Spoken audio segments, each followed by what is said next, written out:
pleasure to be working.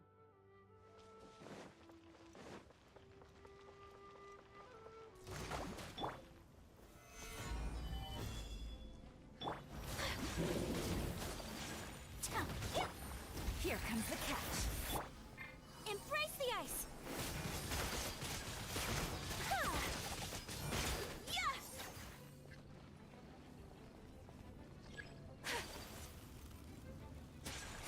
Yeah! Yeah! Ta!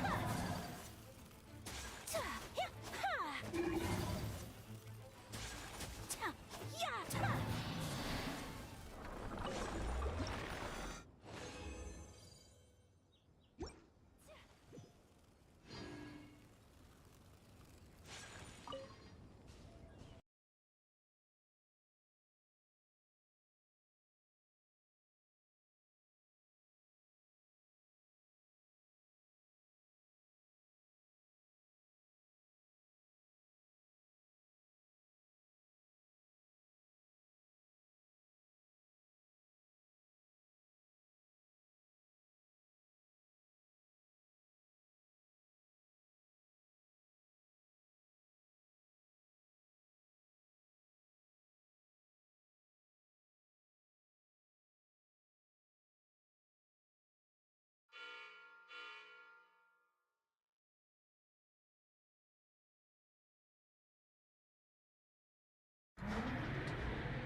Captain on bridge.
自分でクリアし。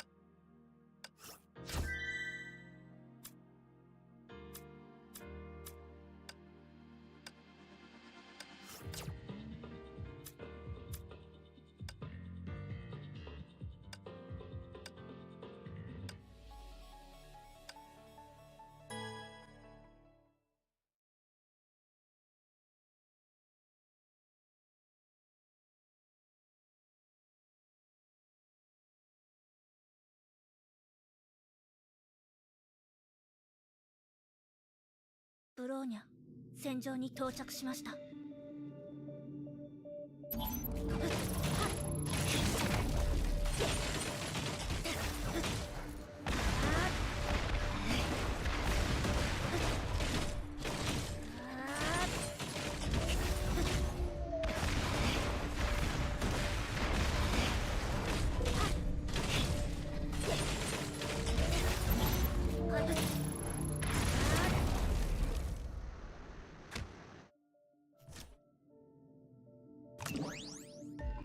ブローニャは自分の道を見つけました。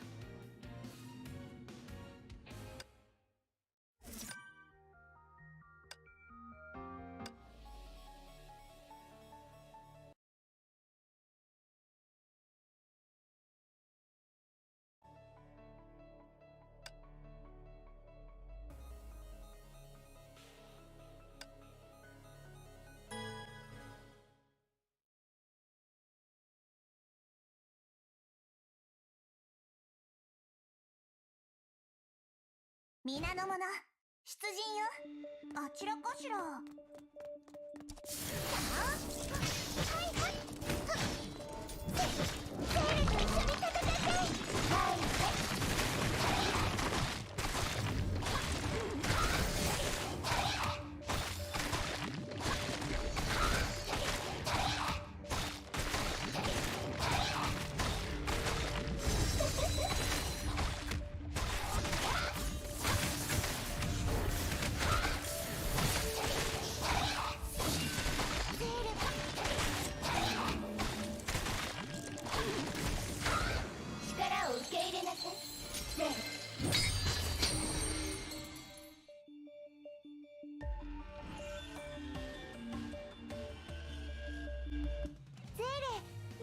信頼を裏切りません。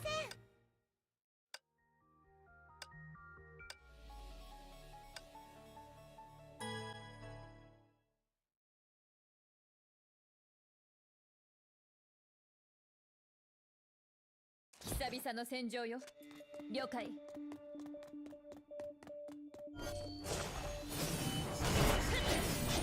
は熟した。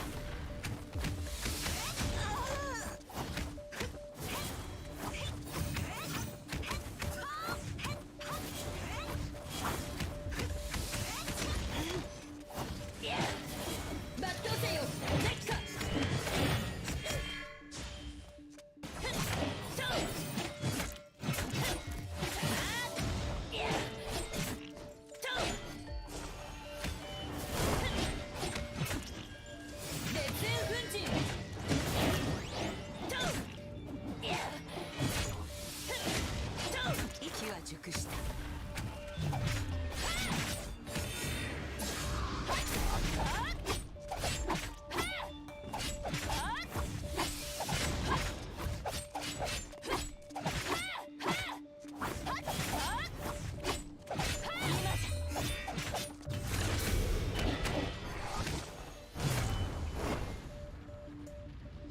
位置につきました。まあまあでしたね。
Solidify!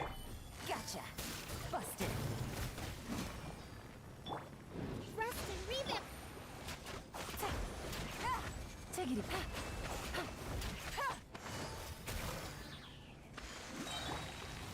Gather!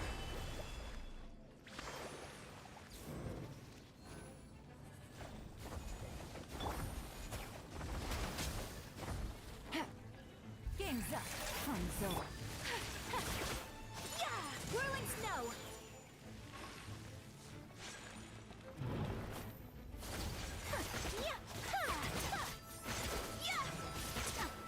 My apologies!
This had better be important.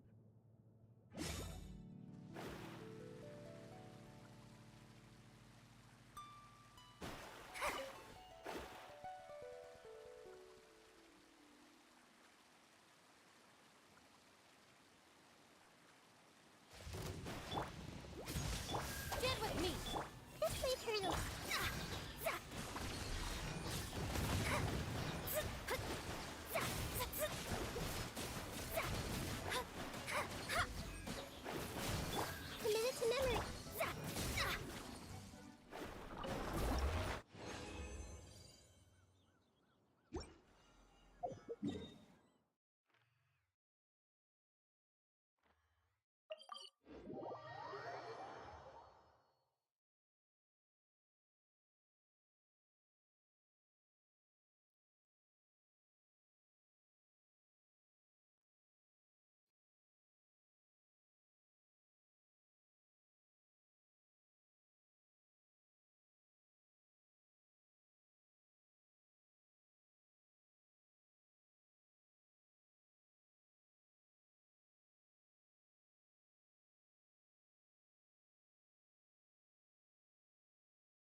Dragon Bridge.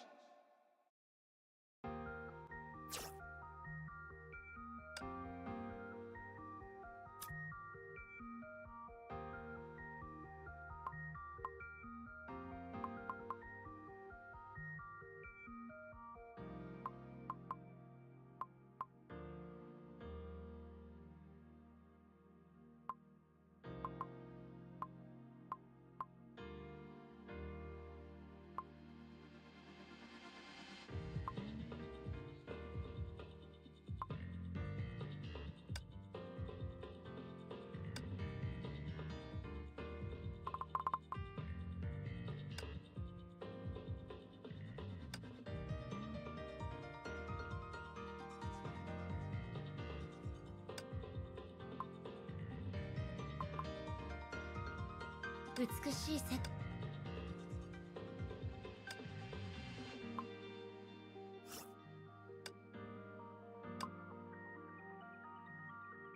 システム管理の渡りガラスこと。私はただの歌い手。ステージのためにある光に過ぎない。ウェ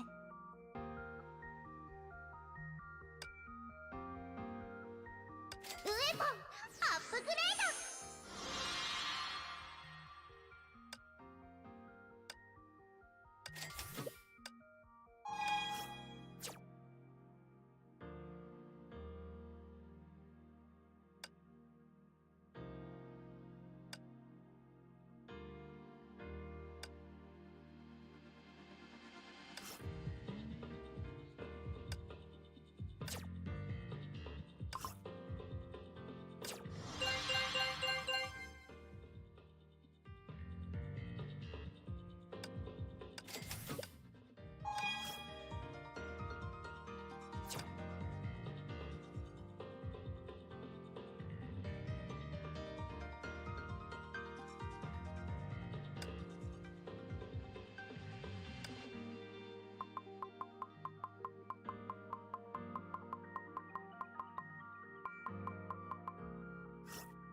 怖がらないで。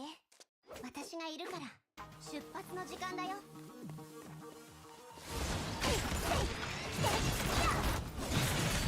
そろそろ本気を出すよ。点火準備行きまで。いがさない。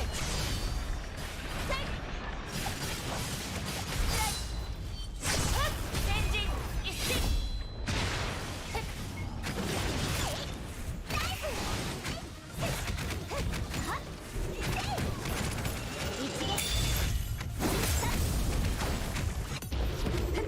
終焉よ。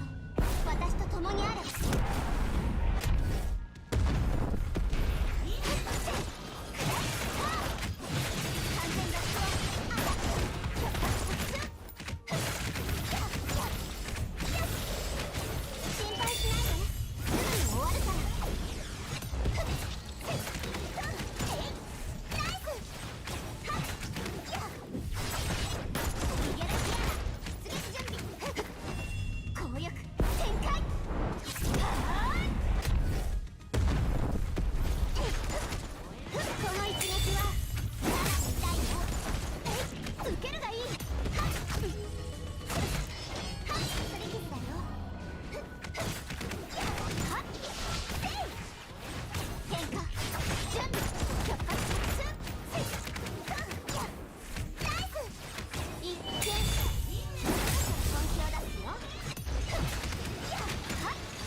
私今日はどんな面白いことがある。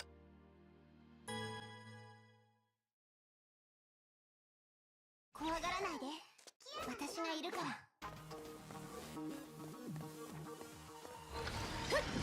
らえ。ちょっとしたサプライズだよ。今よ。逃がさない。ライコここに現れなさい。消えなさい。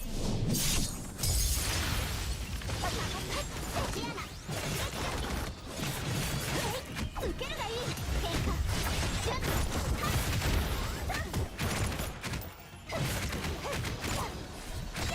心配しないですぐに終わるから。私の番。逃がさい。重悪を断ち切る。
心のままに消えなさい。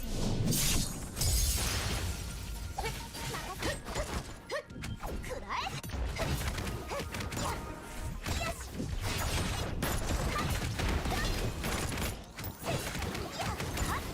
イス。心配しないですぐに終わるから。かすり傷だよ。かすり傷だよ。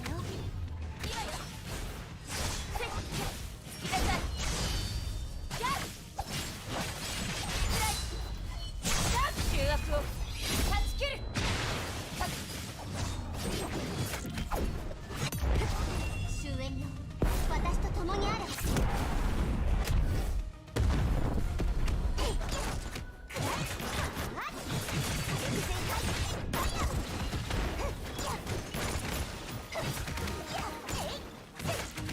一撃。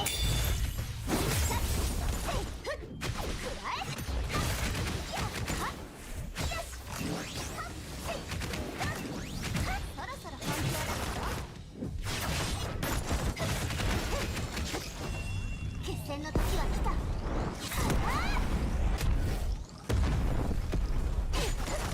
逃げられないよ。一見一勝。受けるがいい。ナイス。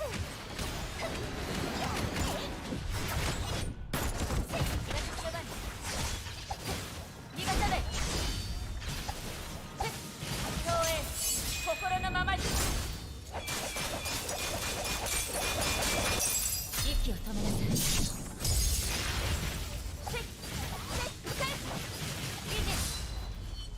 先陣一進。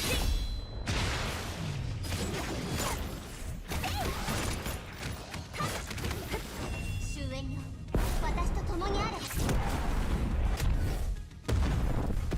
この一撃はかなり痛いよ。ナイス。さて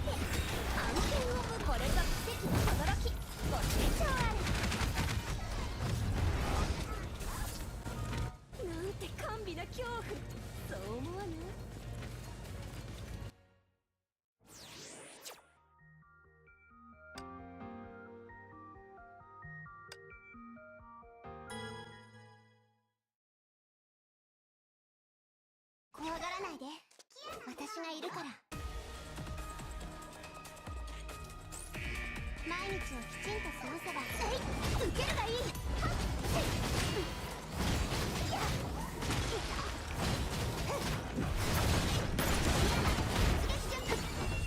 審判の時は来た。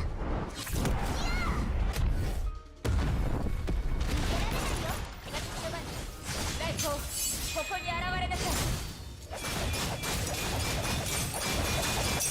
消えなさい。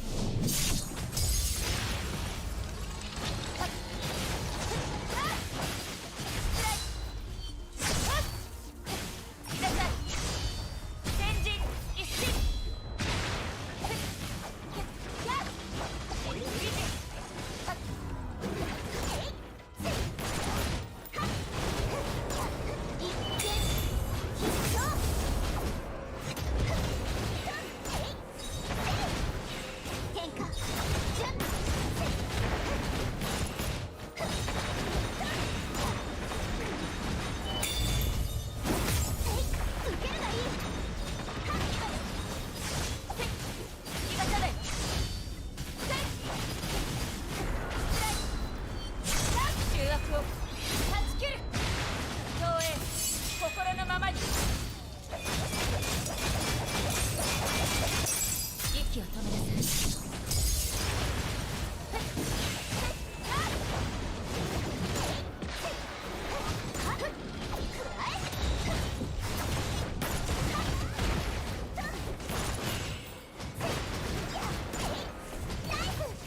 この一撃はそろそろ本気を出すよ。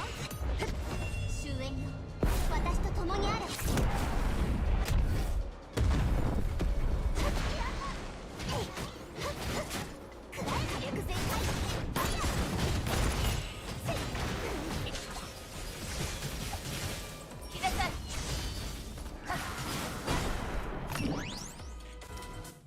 未来の道を一緒に歩きましょう。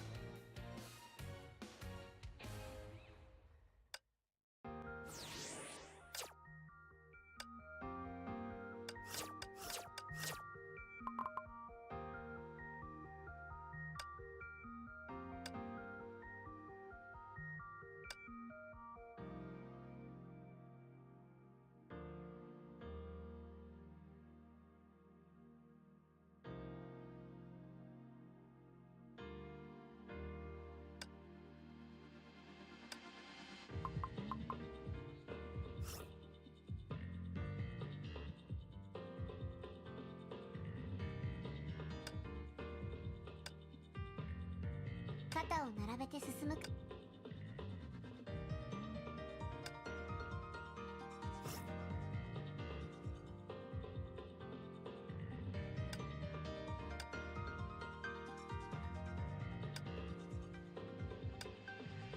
美しい世界の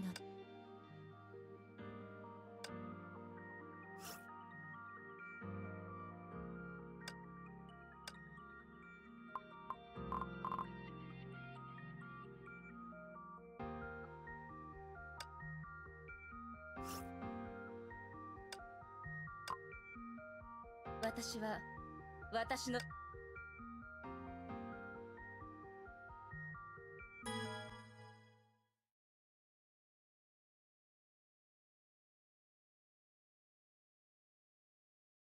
怖がらないで、私がいるから。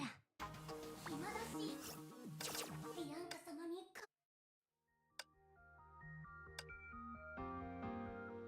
おや、探検に行くっしょ。今日はどんな面白いこと。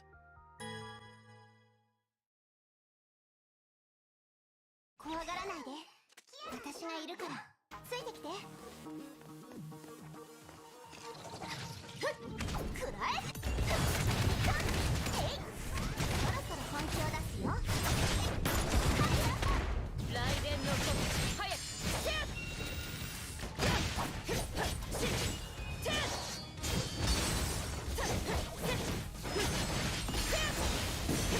吠えなさい、栗から。フ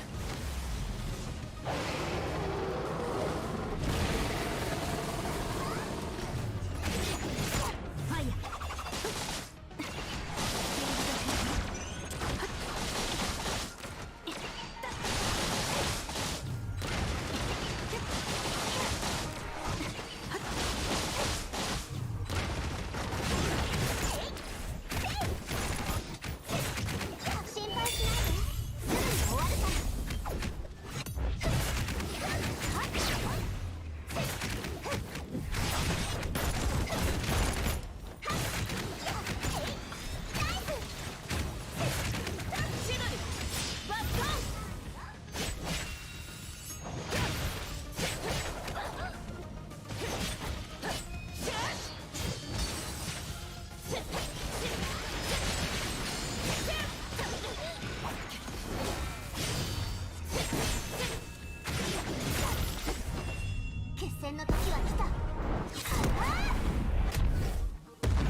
私に服従しなさい。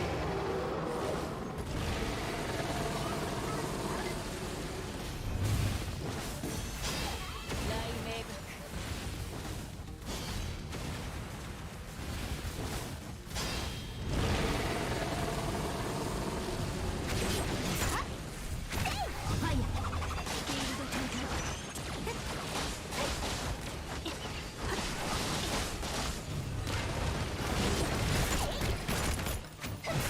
学フ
私に任せれば失敗はさせません。はっはっでへっいや弱すぎはっはっではっといやはっはっはっはっはっ弱すぎはっはっでへっはいはっやっはっほっいや弱すぎ殴れるものなら殴ってごらん私は全てを変えます。とやっはっうらったとはっはっ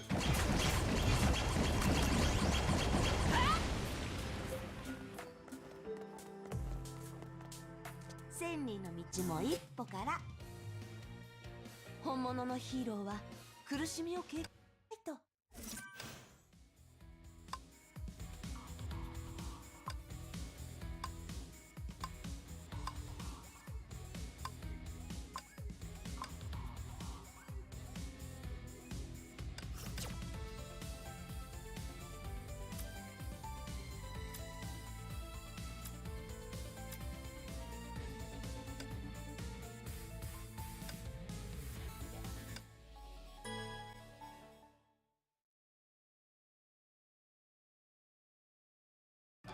を繰り返さない。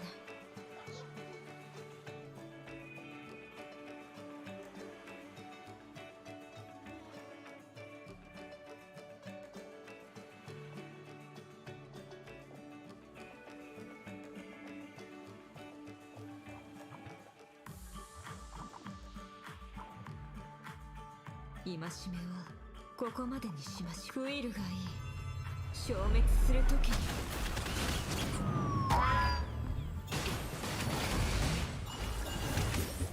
苦しみの中で心を入れ替えなさい。目覚めなさい。何事にも定める罪を裁かせてもらう。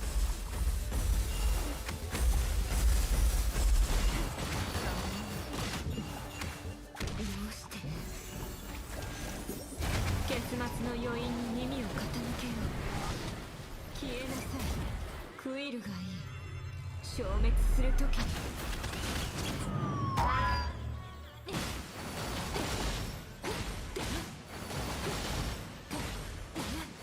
岐路に踏み入る前にまだ懺悔する機会がある。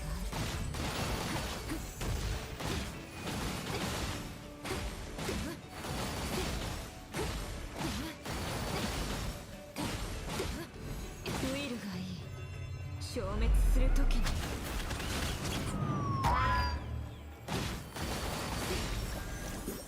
苦しみの中で心を入れ替えなさい。目覚めなさい。どうして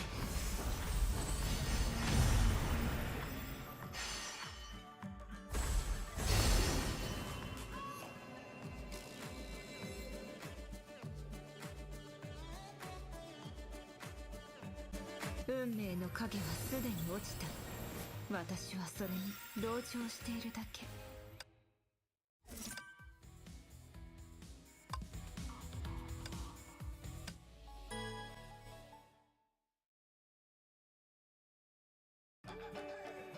たまにスタイルを変えてみるのもまた一興ね。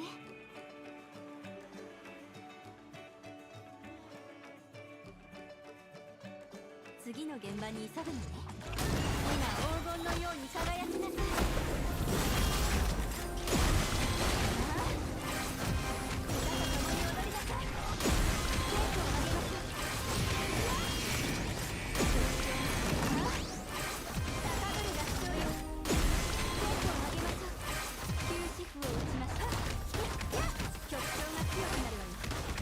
これがあなたへのレクイエムよ。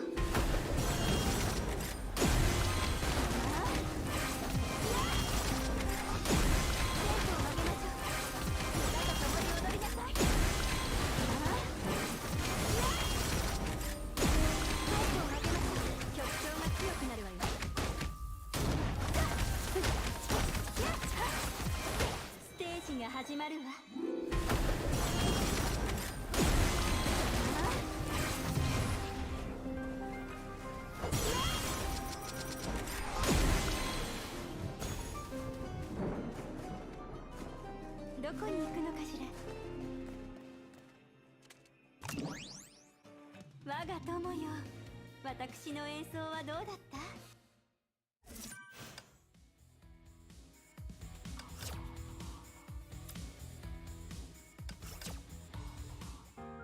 いつもはリマインド。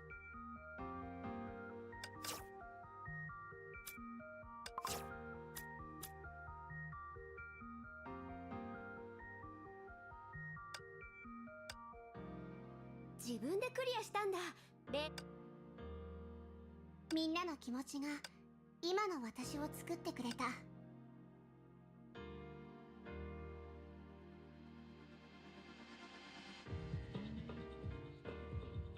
律者として人類を守る、それがライデンメイの選択。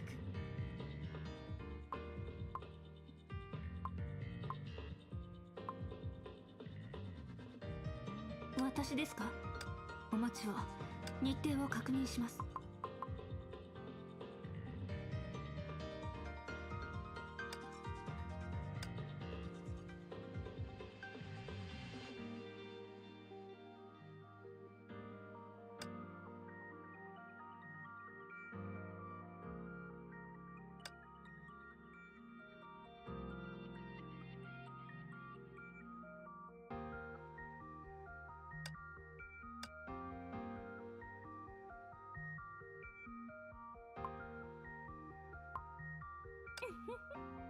私を探しているの？かわいいラットさん。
starts in 5, 4, 3, 2, 1.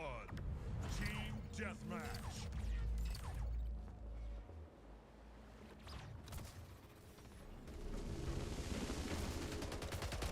First blood. Gain the lead.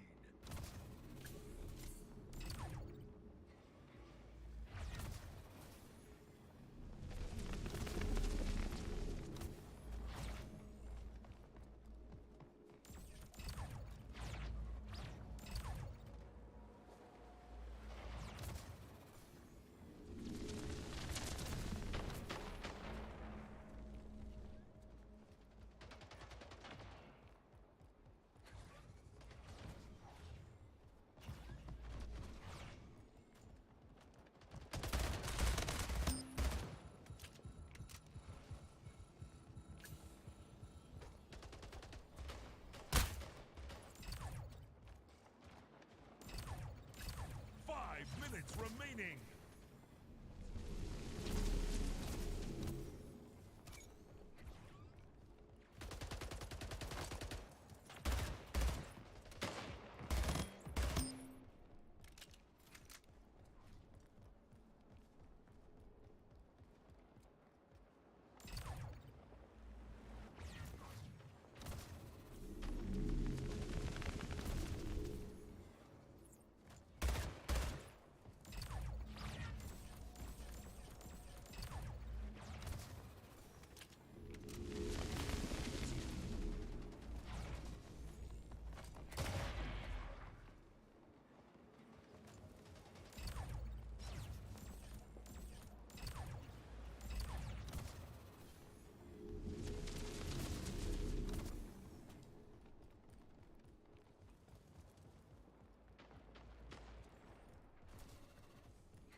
Victory!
Hey, little birdie, don't feel down.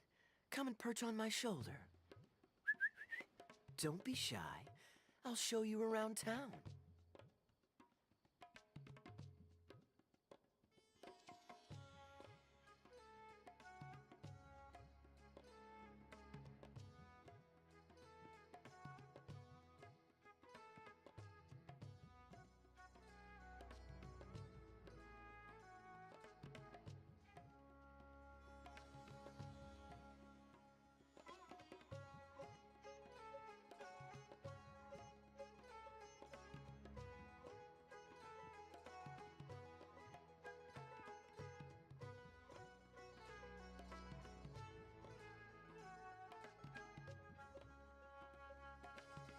Really?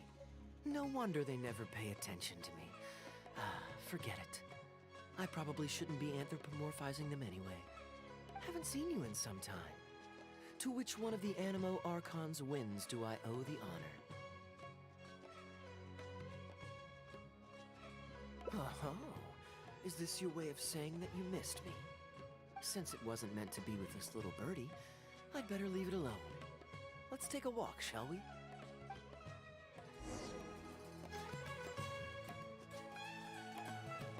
If you're wondering why I'm here, Jean's been worrying about trade safety recently.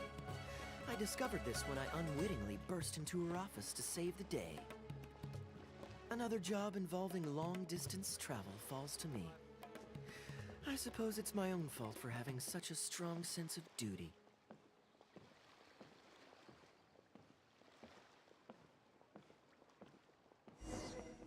Still, on the bright side, business is now taken care of. And I have unused travel funds, so I was planning to...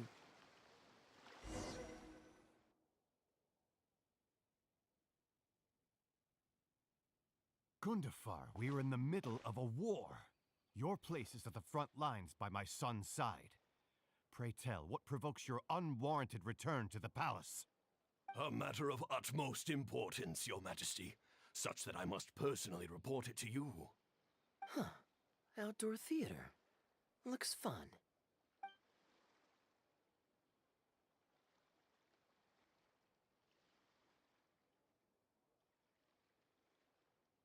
Actually, yes. I saw some guards do a musical performance when I was traveling with their caravan in Sumeru. They were desert dwellers. So are these actors. And I think I actually recognize one of them. Come on, let's go watch.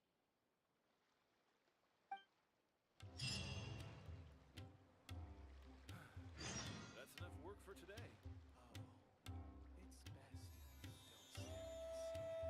Oh, it's best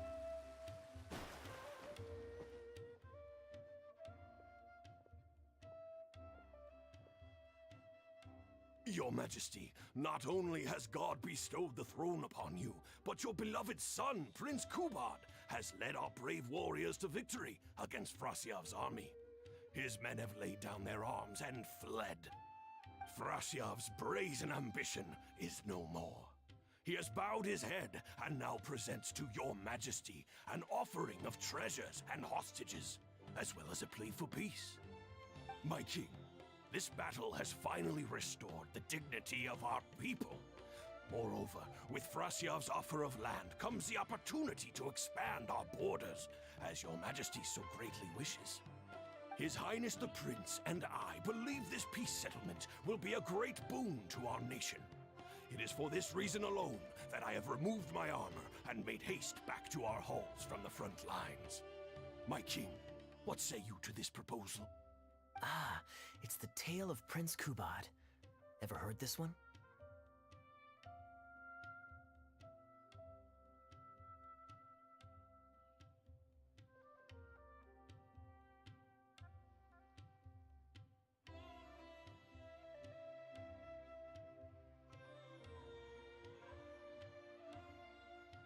Don't worry, I still remember the general plot. Let me fill you in on the background while the king deliberates. The main characters are the brilliant Prince Kubad and his war-hungry father, King Kabus.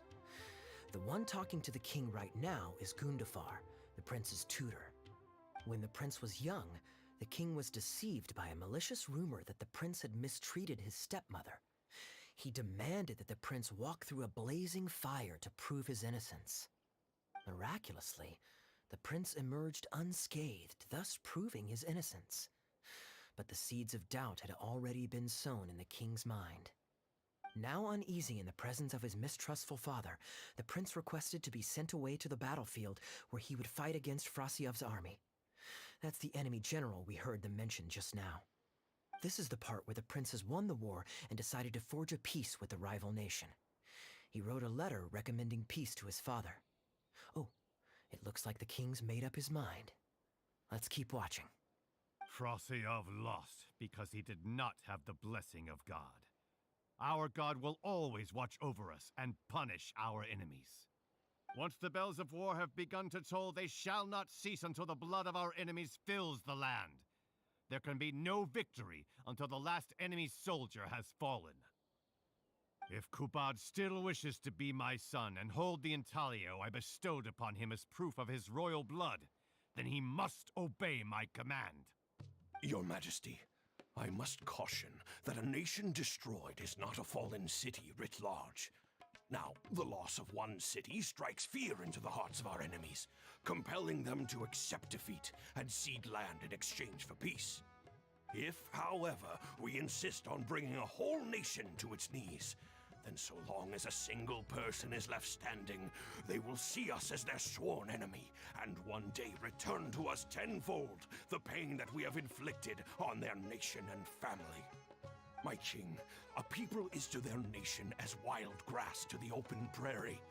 Though we burn down the whole field and spare not one blade of grass, roots continue to grow unseen beneath the surface. Come the spring, it is all but inevitable that fresh green shoots will rise up from the ashes. Cease, Gundafar. Your mind grows dull in your old age, filled with naive delusions. We shall have no more need of you on the battlefield. As for my son Kubad, I will summon him back to the capital, so he may be tried by a court-martial. What are you saying, my noble king? Why must you mistrust your own flesh and blood and sink ever deeper into the blight of hatred? When he was falsely accused, you once doubted his honor and made him walk through a raging fire. Did he not prove himself worthy by emerging unharmed from the flames? Now you would turn me away when I seek only to provide the wisdom of counsel. What is the justification for this? The justification is that my word, not yours, is the law of the land. Cease and be gone, Gundafar, so you may spend the rest of your days with your wife.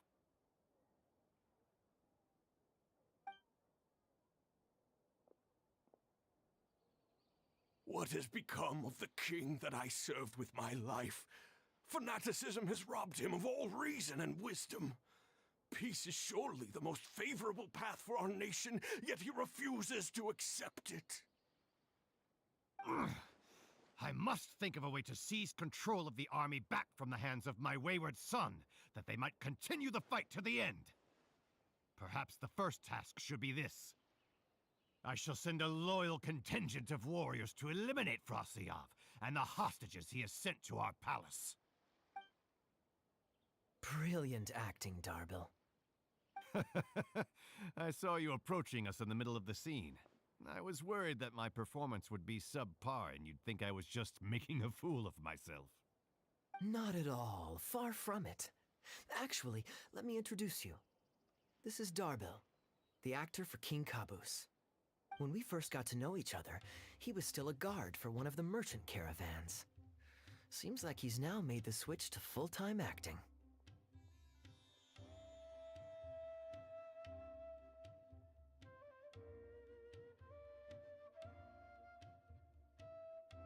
Nice to meet you. Any friend of Kaya's is a friend of mine. To be perfectly honest, I wasn't making all that much as a mercenary. It felt right to me to get away from the danger and live a more stable life. I was already pretty good at telling stories, so I just recruited a few friends and started performing shows all over the country. Full disclosure, we had to put this little stage together using whatever wood and cloth we could borrow. It's really low budget. Anyway, we're all good enough at acting to get through the motions, but none of us are any good at coming up with a script. Everything we tried to write just sounded off somehow. So I got a student from the academia to adapt an old story I knew to make it more appealing to our audience. What do you think? Passable? I could tell that you've had someone tighten up the lines. They turned out very nicely. Ah, that's good. Well, as you can see, even now, we still don't have much of an audience. Don't suppose you'd be interested to see the rest of the show? Sure, why not? I don't have anything pressing lined up. And I don't think the Traveler does either. Tickets for 2, please. How much would that be? There's no need for tickets. You could just get some food from Jafar Tavern. We've worked out an arrangement with them. We've actually found a sponsor for this performance, too. He's not too happy about the poor turnout, though. I doubt we'll be able to keep him for the next performance. A real pity. But what can you do, huh? Darbil Asgar still hasn't shown up for the next scene. We should get his costume and sword out so they'll be ready to go the moment he gets here. My apologies. I have to get ready for the upcoming scene. I'll see you from the stage.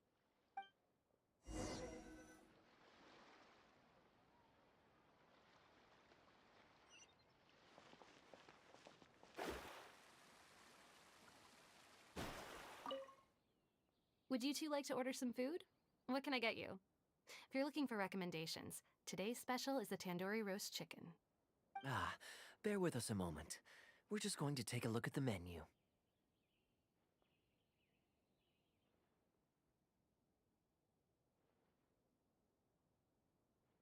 I was at Port Ormos discussing some business opportunities, and some crook was trying to pull a fast one on me. Darbil took pity on me and politely asked him to make himself scarce. He's a good guy. A decent storyteller, too. Quite an interesting character. There's a lot of fun to be had if you hang around interesting people doing interesting things. Especially if you're in the company of an interesting friend. That's my secret formula for staying in a good mood. Try it out sometime. You'll see what I mean.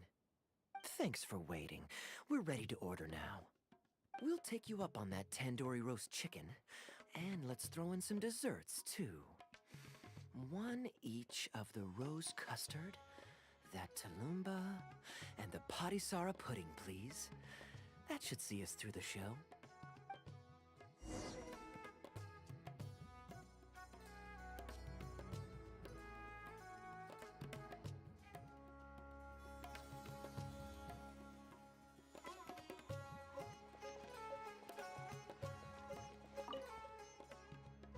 We've got good seats, close to the stage, but also not too crowded.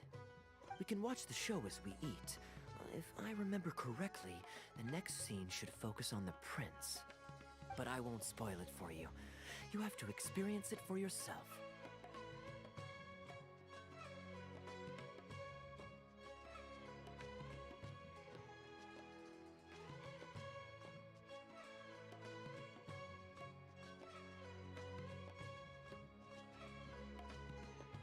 You could say that. It's always stayed with me because it's hammered home a cruel but realistic truth. People do not choose where and when to be born, yet the circumstances of their birth define the choices that they will have for the rest of their life. Here you are. The check's on the table, too. Just call me over when you're ready to settle up. No need. I'll pay up front. Here. Keep the change. Thank you, sir. Oh, but this is too generous. Call it a token of my gratitude for the excellent service.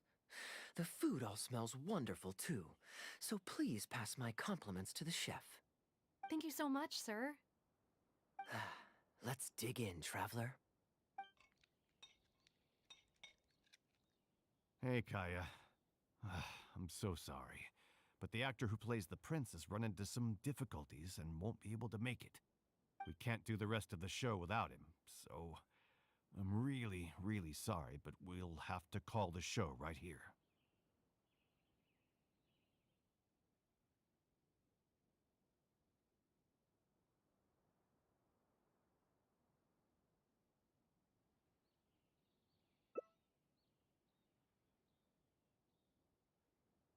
Ooh, that would be fun. I wouldn't say no.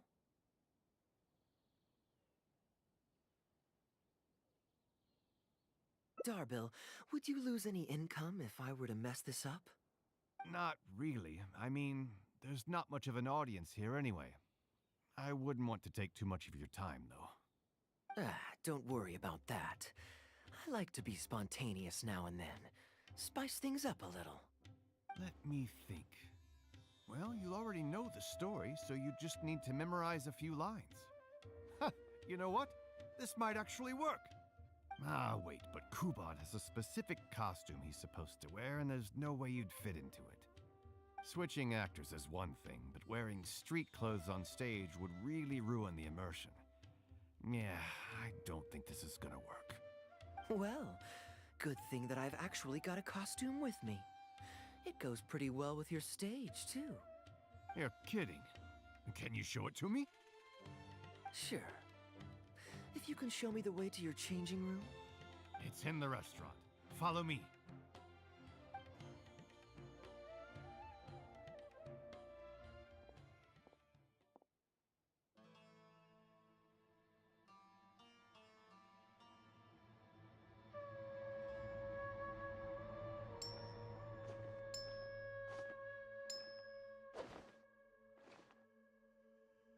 Gotta say, I think I actually look pretty dapper in this.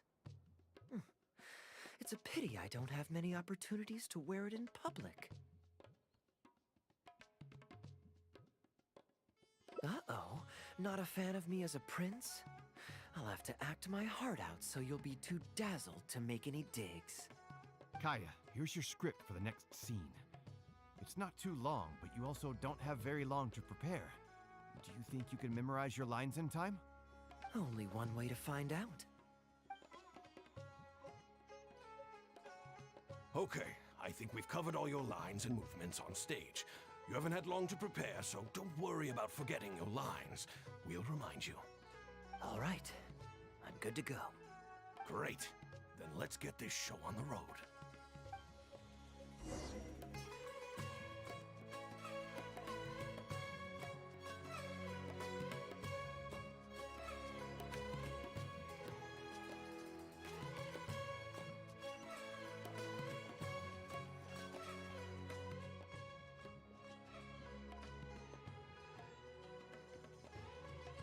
General Kubot, son of Kabus, the fate of this battle is clear. I beg you, please spare my few remaining men.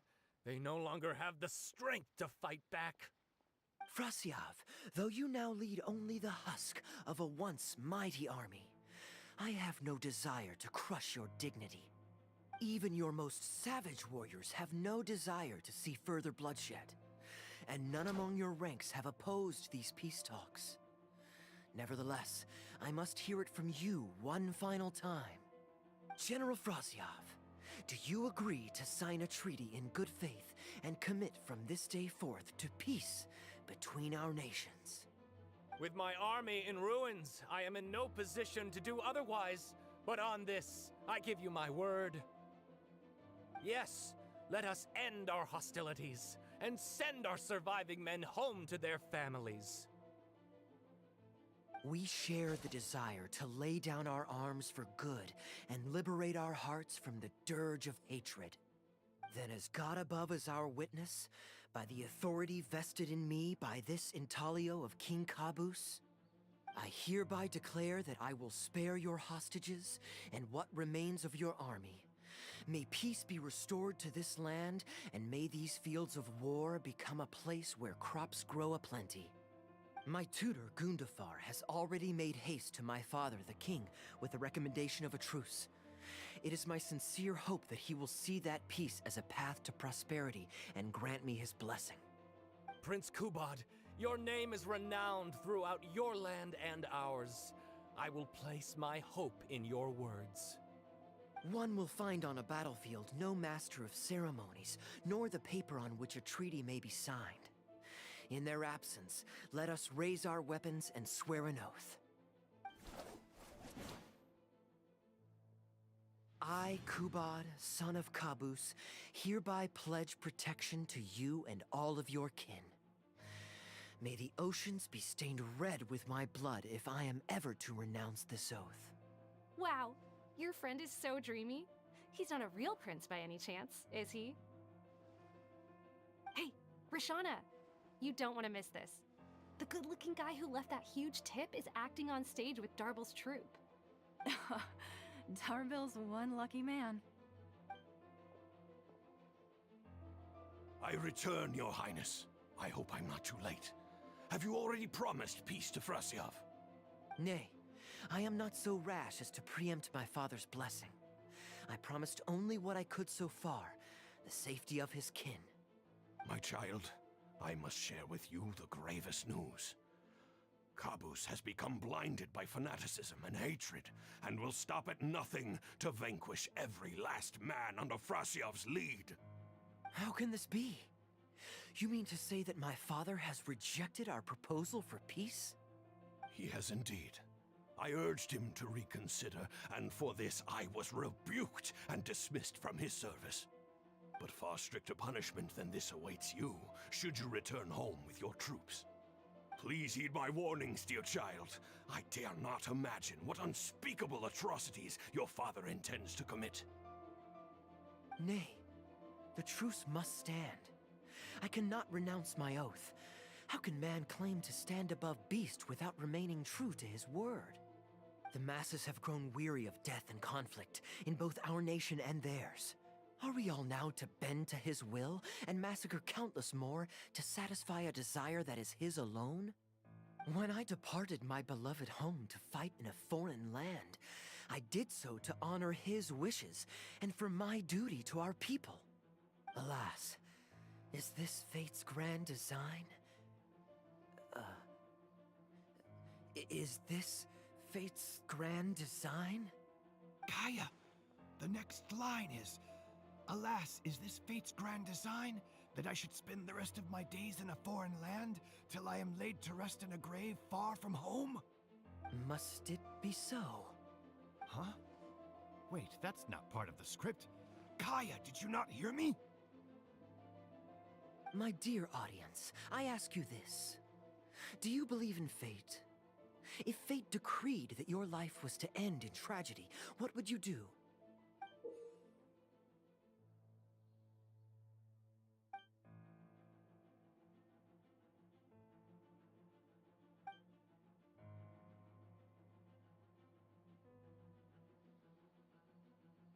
Oh? Then so must it be. Yes, so must it be. I shall discard this intaglio and rid myself of the shackles of fate. Wait, but that's not... My dear prince, do you intend to betray your father and abandon your heritage? Fate means to send the machinations of war to every corner of the land, to fan the flames of conflict till they engulf the entire world. Fate would see my sword tainted with the blood of innocence, that the bright banner of my homeland might fly in every nation known to mankind. But I shall not bow to the will of fate. I am no pawn in heaven's plan. Bravo! Where did this guy come from? Is he one of the new hires? Hey, shut up! Stop interrupting.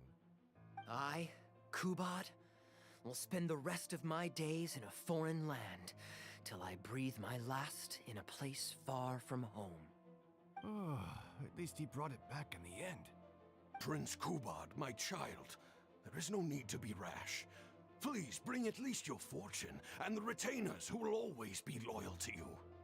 Gundafar, my dear mentor, you have always been like a father to me. It brings me only anguish to bid you farewell. But I must walk this path, or freedom dies by my hand. Goodbye, my tribe and kin. Farewell, sweet land of my birth. Goodbye, my child.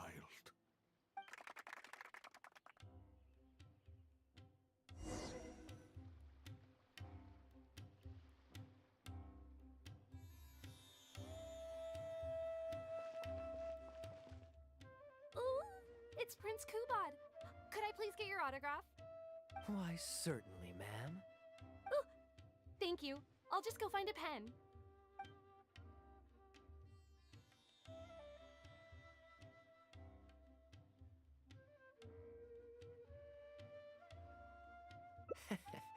feeling more like a fan now? Acting is quite fun. If there ever came a day when I left the Knights of Favonius, I think I might go into acting full-time. Darbil, could you introduce me to this young man? My apologies, Master Toos. I somehow missed you in the crowd earlier. I was some distance away. I just came over near the end after I noticed the large crowd gathered around the stage. The performance was outstanding across the board. I knew that the poor turnout over the past few days was just bad luck. It was only ever a matter of time before you hit it big. The improvised section was particularly good. I think you could include some improvisation as a staple in future performances. As for the prop he threw, no need to get it back. It's fairly cheap anyway. Thank you, sir. And a big thanks also to our wonderful prince. Had Kaya not agreed to fill in, we might have disbanded right on the spot. Kaya, was it? Well, young man, I must say you've made quite the impression on me. My caravan is always loaded with the finest food and wines. You're welcome to visit at any time. Thank you for the invite, sir, but I'm afraid I've reached the end of my time in Sumeru. I'm sure that my friends and family in Mondstadt must be missing me terribly. Well then, consider it an open invitation. Once you've been bitten by the travel bug, my friend, you'll be getting itchy feet again before too long. My door is always open. If you're ever interested, please ask Darbil to reach out to me. Darbil, we can continue discussions on the sponsorship once you've wrapped up today's show. I'm going back to the inn. Thank you so much, Master Toos. I'll see you shortly. Seriously, Kaya, thank you for bailing me out again. You're a good guy. May the gods bless you. You know, you should stay for a few more days. I owe you a meal at the very least. Darbil, Asgar is back. He lost track of time playing Genius Invocation TCG. You've got to sort him out. Genius Invocation again? Ah, that does it. That kid's not getting away with it this time. Please excuse me, Kaya. I will be right back. Sure, there's no rush. Okay, I think they're all gone. Let's slip away now while we can.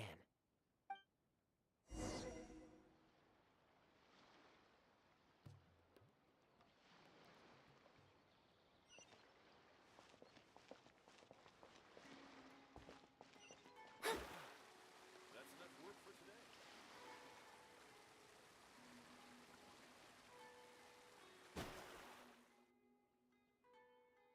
All right, this should be far enough. Don't think they'll find me here.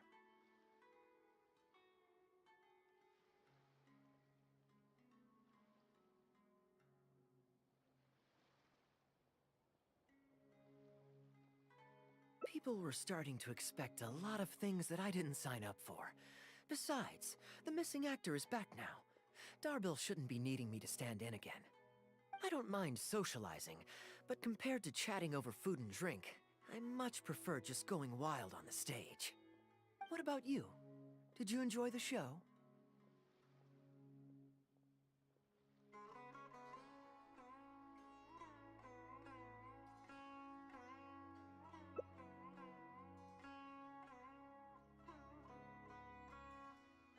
Oh? I was expecting a lengthier critique, but you've thrown the question right back at me. Sneaky. All right, I'll rise to your challenge. Let me think. All the world's a stage, and all the people merely players. Does that answer your question? Perhaps there's an inept god out there deciding everyone's fates, much like the academia student drafting Darbil's scripts. Yeah, inept is a good word for it. Honestly, it might even be a little too civil to describe a god who turns fathers against their sons and is bent on endless warmongering, don't you think? Anyway, that's exactly why actors need to wake up and realize they don't have to follow the script. There's nothing to stop them from following their gut and making it up as they go along. Oh, my dear traveler, please don't take me too literally. I don't want you to get the wrong idea. The god is just a figure of speech. The real point I'm making is about the actors. Everyone, you and I included, is both an actor and a member of the audience. If you don't like the script, just walk off the stage and join the audience. You always have a choice. A little too obtuse? Well, don't dwell on it. It's nothing worth losing sleep over. I was just thinking aloud. Relax, be yourself, do your thing. That's all I'm really trying to say. When I did my little bit of audience interaction back there, you had no time to prepare. You had to just say what you thought in the moment. I think those spontaneous thoughts are often the most authentic. And that's why I liked your answer. You're still holding on to the intaglio I threw you from the stage, right? Keep it. Think of it as a souvenir from my improvised performance. It's been the most fascinating day, hasn't it, little birdie?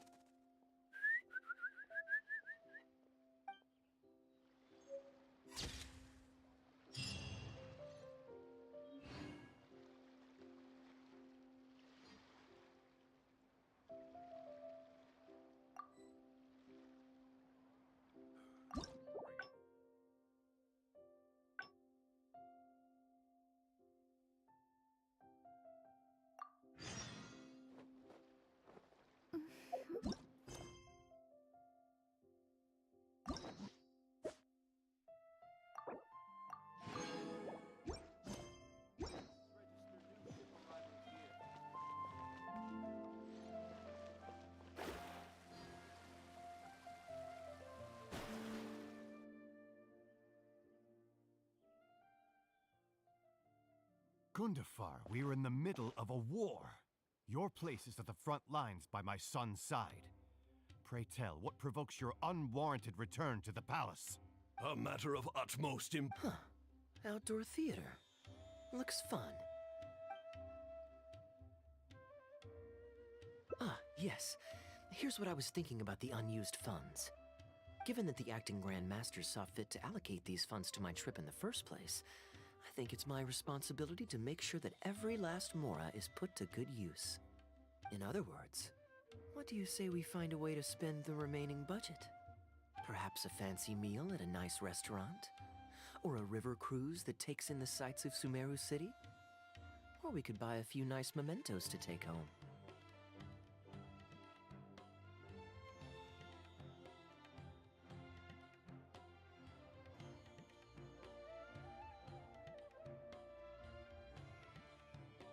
Hey, no need to put it like that. Let's keep walking. We can consider it some more on the road. The rules of the Knights of Favonius state that any and all expenditures during a business trip are counted as travel expenses. That's more than enough justification to live a little. Of course, with me being here on my own, it was looking like a wasted opportunity. But now that I've run into you, why don't we make this a joint trip?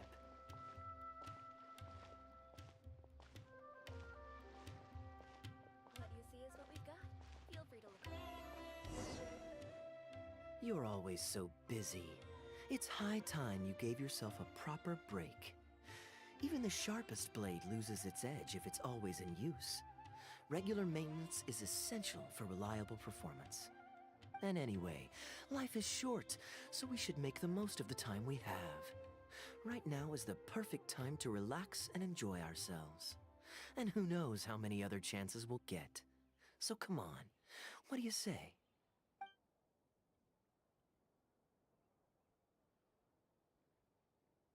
Great.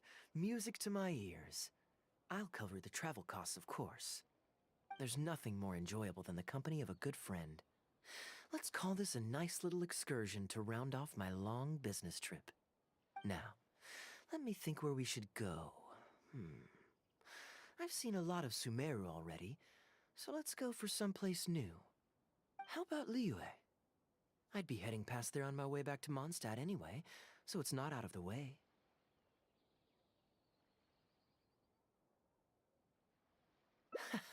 Well, lucky me. I'll hold you to that. Liyue's Ministry of Civil Affairs frequently corresponds with the Knights of Favonius, so the address on their letterhead is one of the few places I'm familiar with. I don't have much luggage, so it won't take me long to pack. Give me a moment, and then we'll head there together.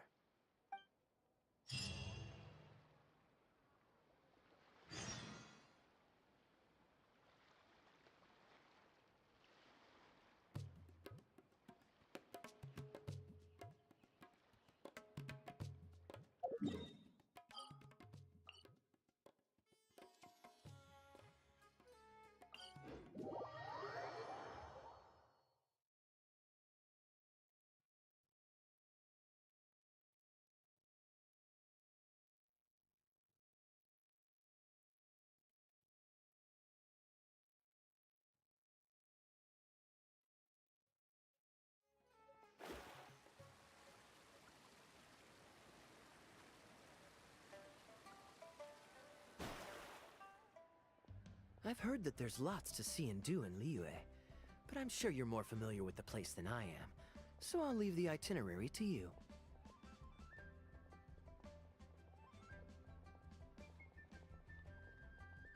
Great. Maybe you can tell me about your previous travels here along the way. It's such a satisfying feeling to just drop everything, go on a long trip, and see something new. Who knows who we might cross paths with? We might even end up going on an impromptu adventure. Just like how I met you in Port Omos, and now we're here. Come on, let's see what's up ahead.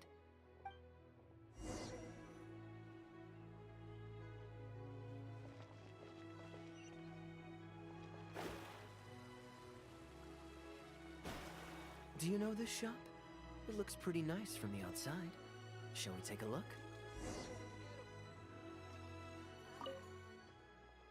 Welcome to Mingxing Jewelry.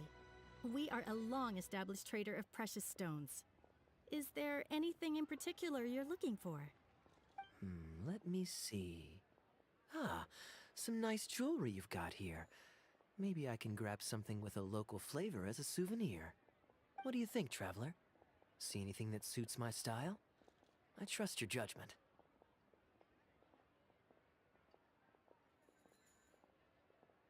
Ah, you're interested in souvenirs. If you're struggling to decide, you might want to consider getting some jade. You can't go wrong with a nice jade pendant. They're an elegant addition to your look, whatever your age or gender.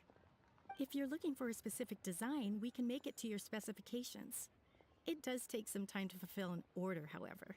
High-quality jade is hard to come by, so our waiting list is at least a couple of weeks. Oh, that's a pity.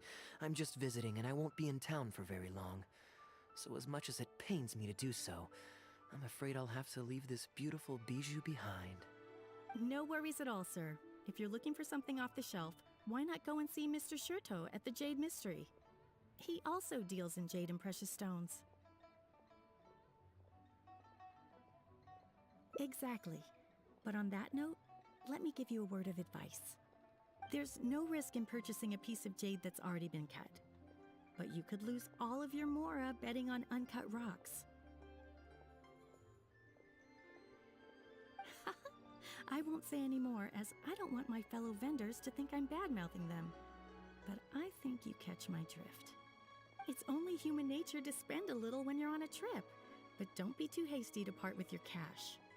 The Ministry of Civil Affairs takes everyone's economic well-being very seriously, and they often send out the Millilith to spread public awareness of well-known scams. As guests here, I'd encourage you to watch out for anyone trying to rip you off. I think that's sound advice wherever you go into that. We appreciate it, boss.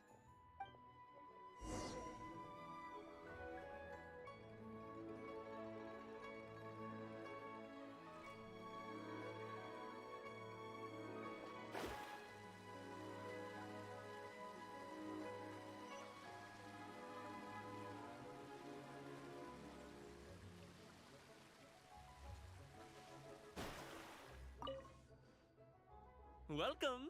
Looking for uncut stones or pre-cut jade? We've got plenty of both for your viewing pleasure. Uncut stones. Ah yes, we were just briefed on that. Let's take a look at the pre-cut jade. I believe I detect a quiet but distinct tone of apprehension in your words. Please rest assured, there's nothing to be quite so wary about with my business. Feel free to peruse at your leisure. I think you'll find that everything I do here is entirely above board and legitimate, and I sell only pure and unadulterated goods. No scam guaranteed. Sure, you can bet on Jade and lose if you're unlucky, but that doesn't make it a scam. My terms are clear and transparent, and I only do business with willing customers. What scammer can claim that? Sounds perfectly reasonable. At the end of the day, it doesn't matter how much the vendor is charging. If the customer decides to hand over their money, they're taking the bait of their own free will. Yes, exactly. I'm glad you understand. Although your peculiar phrasing at the end there, you almost make it sound as if I really am scamming people. Anyway, betting on Jade is what it is. Feel free to try your luck, but if you can't afford to lose, then it's not for you. We don't need to cause each other any trouble. I'll leave you to browse at your own pace now while I deal with other potential customers. Amber-colored jade would probably make for a good souvenir. Why not? This is a quirky little place. Somehow, I'm inclined to entertain him for a bit.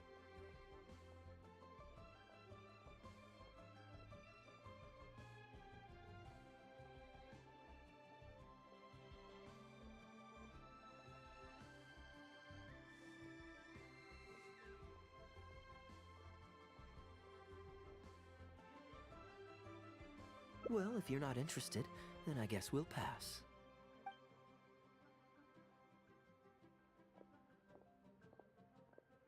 Ahoy there, Captain! Fancy seeing you back in town. Struck any gold lately? What, a poor sailor like me? You must be joking. I barely managed to make ends meet. What about you, Chateau? Still scamming people with your pile of rocks? Hey! Keep your voice down. Can't you see I've got customers?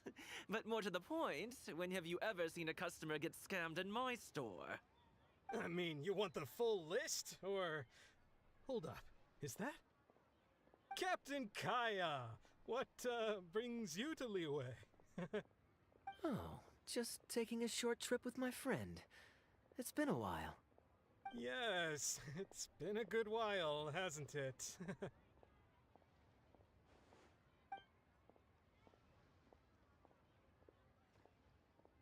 Anywhere you'd recommend I visit while I'm here?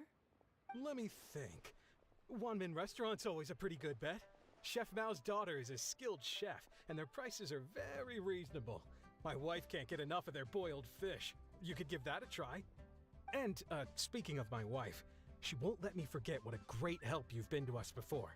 So thank you, on her behalf. Your wife?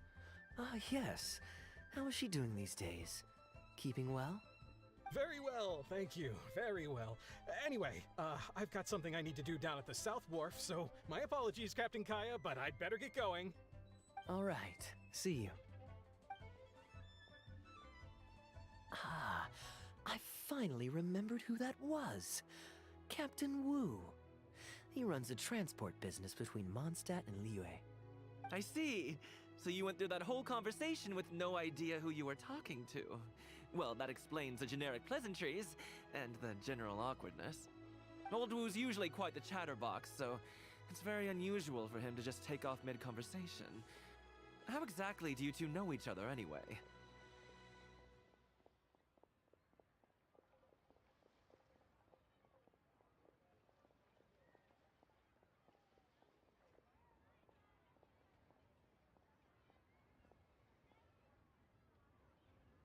Nope, that's not it. I don't give out loans. It's pretty straightforward, honestly. The captain was making a delivery to Mondstadt when his ship sprang a leak. He overexerted himself fixing it and keeping the cargo dry, and ended up passing out from exhaustion. I took him to Mondstadt to recover. Well, it still seems strange to me. Sure, he's hardly the most charming conversationalist, and he's also mighty stubborn, but all of us know Old Wu is an honest and kind-hearted man. His eldest was once playing on that big rock over there, when he took a tumble and injured himself. I helped to patch the kid up, and the next day, Old Wu was here to buy a couple of uncut stones. I'm just surprised he was so quick to excuse himself, that's all. Normally, he's the kind of guy who, if you run into him on the street and he owes you a favor, he'll grab you by the hand and thank you profusely until you ask him to stop. Well, stubborn, I can believe. Someone had drilled a gaping hole in his ship, and the water was coming in fast. How he managed to make it all the way to Mondstadt, not to mention with his cargo intact, I have no idea. Someone drilled a hole in his ship? Oh dear. It must have been one of the less savory captains out there trying to sabotage his business, so they can squeeze their way into the market. When competition is stiff, sometimes things get ugly. It's the way of the world, unfortunately. His line of work isn't easy. The poor fellow usually has to set sail before the break of dawn. He's been loitering around a lot these past few weeks, though. I thought maybe he'd come into some Mora. Competition is fierce these days, and there's not a lot of Mora to be made in shipping. So every day he stays idle is another negative in the books. I do wonder what's gotten into him. Anyway, I digress. We merchants protect our goods like our own lives, so who knows? Maybe he had some important cargo to see to. Either way, good sir, don't mind him.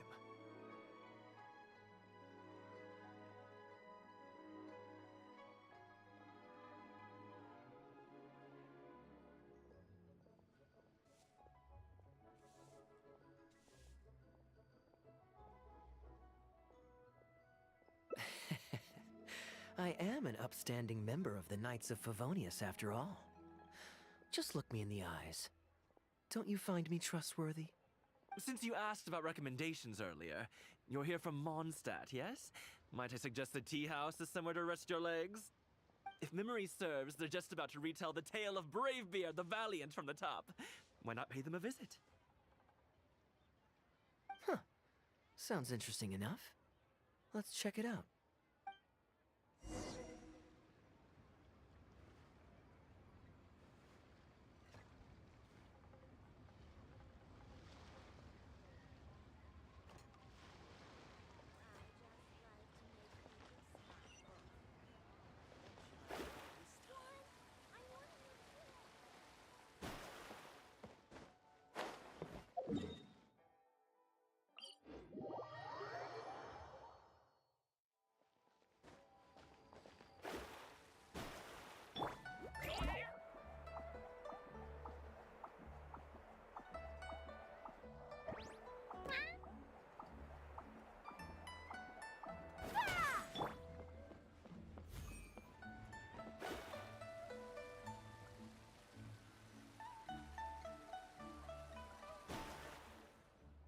Huh. So this is the Huyu Tea House. Ah, we meet again, Captain Kaya. What a coincidence. Twice in one day.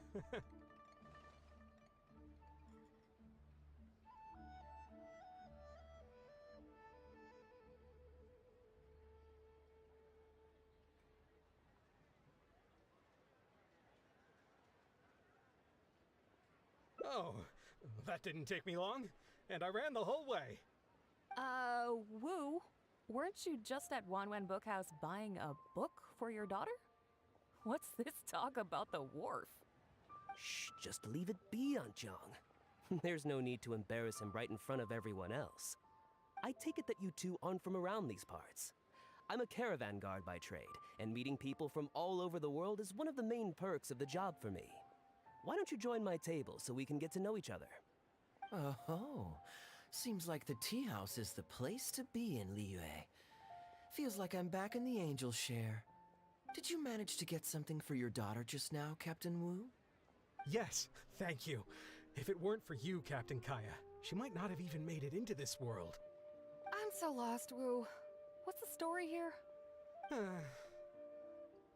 Your wife's originally from Mondstadt, isn't she? Did you run into Captain Kaya when you were there on business, or when you were visiting the in-laws? The latter.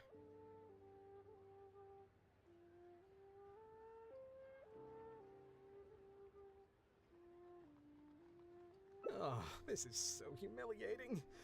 Anyway, back when my wife was pregnant, we were taking a trip to Mondstadt to visit her parents this one time, when we were mugged by a group of treasure hoarders near Dawn Winery. Oh, that sounds awful. Were either of you hurt? I mean, he's still here, and he's still got all his limbs, so they can't have roughed him up too bad. I'm guessing Captain Kaya stepped in before they could do either of you any serious harm, huh? Yes, he did. Thankfully, he heard my wife crying for help and drove them away. My wife was injured and quite shaken up by the ordeal, so he took her to the winery and asked them to look after her. So what happened to you? Where did you disappear to? I was in the water. Huh? What did you jump in the water for? You know they can still get you in there, right? No, that's not... They threw me into the water and, stripped me of all my clothes. They did what? Did they have a weird fetish or something? Stripping a sailor naked and throwing him into the water. It's not like you were going to drown. So, then what?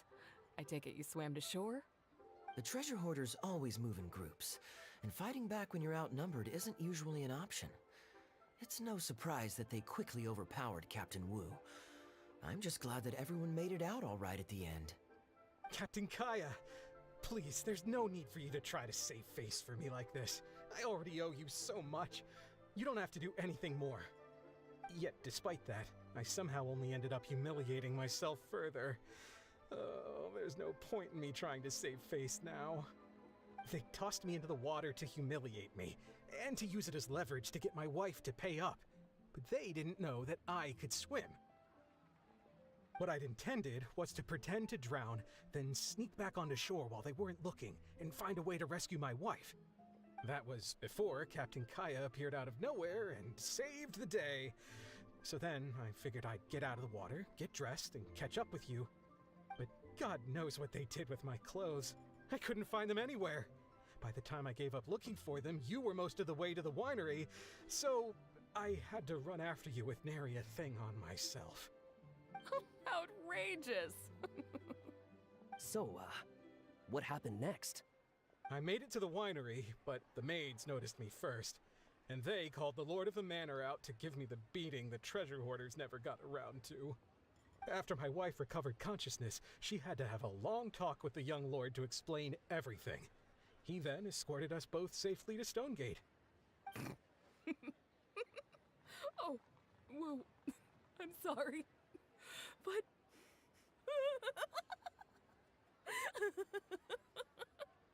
Ugh, good luck living that one down. Trust me, I know. My wife never lets me forget.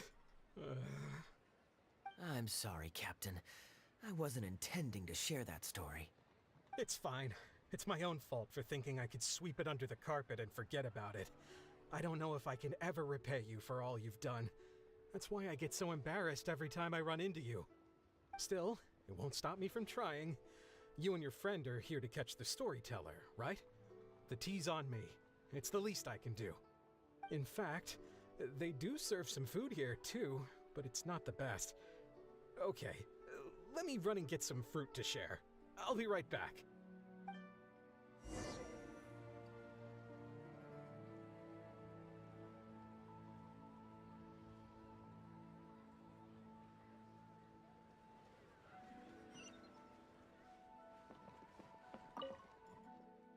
He really didn't have to share all the details of that story, but since he didn't seem to mind, I wasn't about to stop him.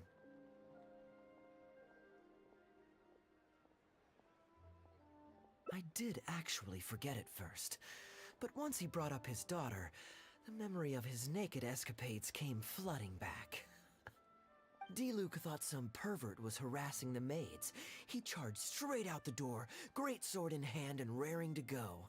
I haven't seen him so angry in a long time. So many people owe me favors nowadays. It's hard to keep track of them all. I really should go check my favors ledger once I'm back and refresh my memory. Hey, you didn't think I was being serious, did you? Do I really strike you as the kind of person to keep track of favors in a notebook? I just helped the guy out on a couple of occasions because I happened to be in the right place at the right time. I have no intention of asking him to do anything for me in return. At least, not so far.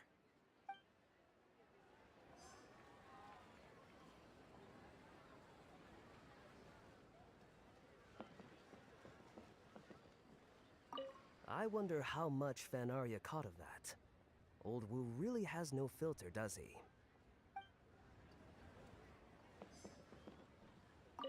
Oh, poor Wu. Oh, gosh. I'm so sorry. It's just...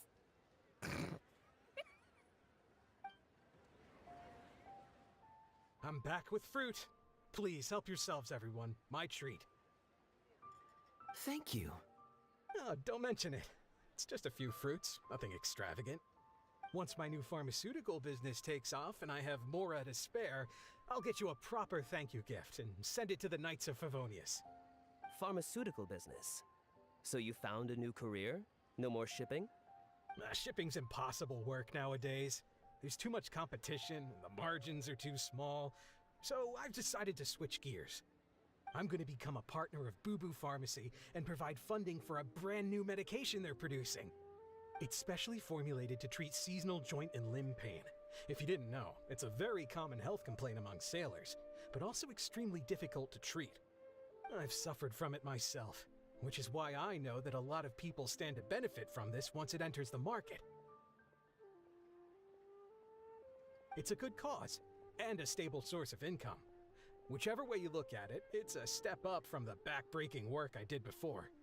I've already had some talks and invested 1 million Mora for the first round of funding. That's impressive, Wu. I wouldn't have thought you had the connections for something like that. So is it Dr. Baiju that you're in talks with? Oh no, not Dr. Baiju. Actually, it was his master, Dr. Baifudze. His medical expertise and clinical experience are second to none, and he really cares about his patients.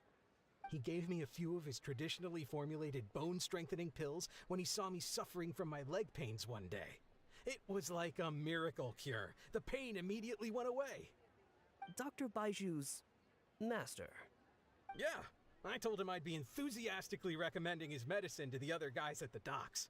And after some hesitation, he just went right ahead and wrote up a prescription for me, completely for free. He said that he shouldn't really be handing out free prescriptions since, and I quote, "It goes against generations of tradition handed down by our forebears." But he just felt like it was the right thing to do. What a great guy. But I got chatting with Dr. Baiju recently when the Secure Transport Agency did a delivery for Boo Boo Pharmacy. He told me that his master has already passed away. Huh? Why would he say something like that? I mean, the guy's old, but he's still in great health. Captain Wu, where did you meet this old master? Just out on the street? I know that sounds dubious, but this is an educated and respectable gentleman we're talking about. There's no faking that. Hold on a second. I just remembered something. My nephew-in-law met a medicine seller not too long ago, too. He also described it as a miracle cure. He spent a lot of Mora on it, but when he brought it to Boo Boo Pharmacy, Herbalist Gui took one look and told him he'd bought nothing but regular painkillers. This Baifudze you met, did he by any chance have a goatee and salt and pepper hair? He did. If I may, Captain Wu, there's a lot of Mora involved here. It seems like it would be worth asking this Dr. Baiju about his master, just to set the record straight. You could show him the medicine as well. Clearly there's some misunderstanding here. You're right, Captain Kaya. A quick trip to Boo Boo Pharmacy and I can get Dr. Baiju to clear all of this up. I'm sure it's all... hopefully it's all fine. He left in a hurry. He must be stressed out of his mind right now.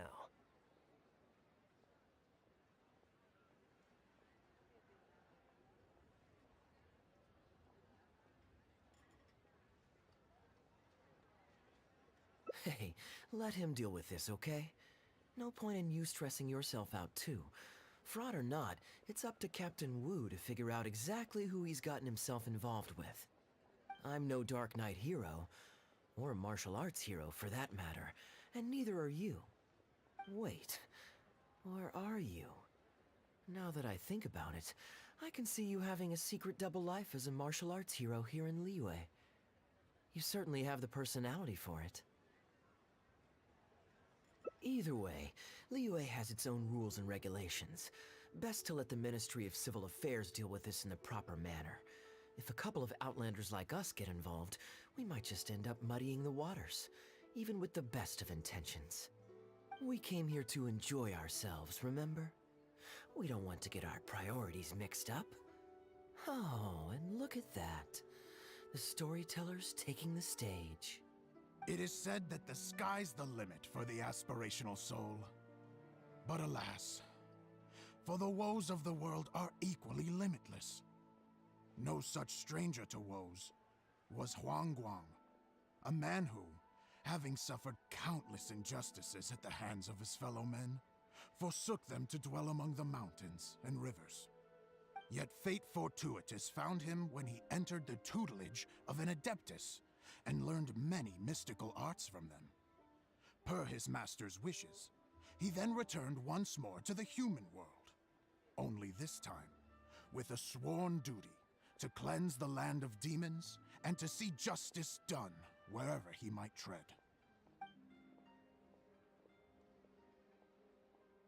Is that all? Oh, I was hoping to hear the rest of the story.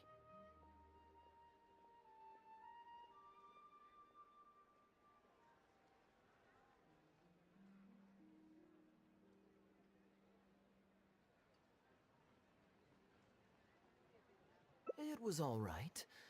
I suppose the hero always has to sacrifice himself to save others, and it does make for some good storytelling. But it leaves you wondering how he really feels about the whole thing. Did he ever have second thoughts? Only he can know, I suppose.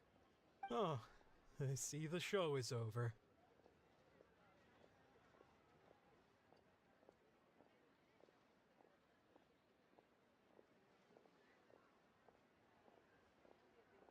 Yeah, I saw Dr. Baiju.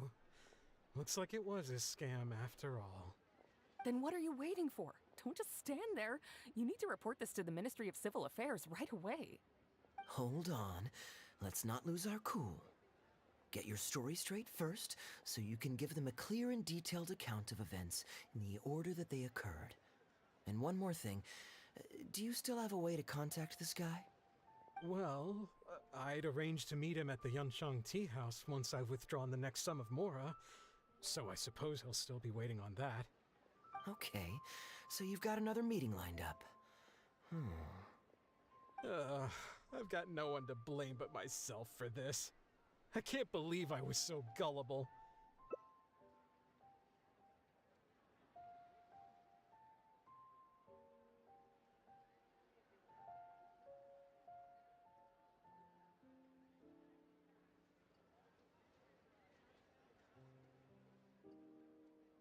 Young lady, you're a good person, and I'm touched by your words of comfort. Still, it's up to me to find a way to get my Mora back. The consequences are mine alone to bear. At my age, I'm sure I should be comforting the young with words of wisdom rather than the other way around. What does that say about how I've spent my life?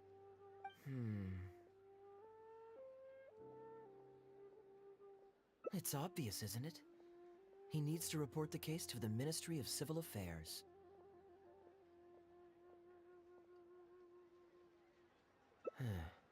Come with me.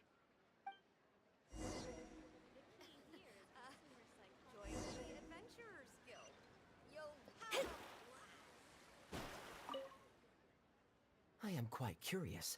How does our chivalrous martial arts hero intend to come to Captain Wu's rescue here? There are countless victims of injustice in the world.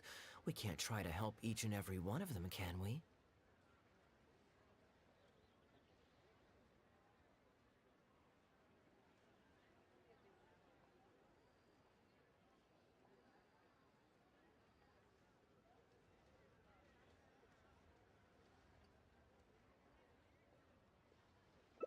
Oh, I'm surprised. I didn't know you thought of me as someone who helps other people unconditionally. I'm genuinely flattered. But we both know that I'm not that kind of person, really.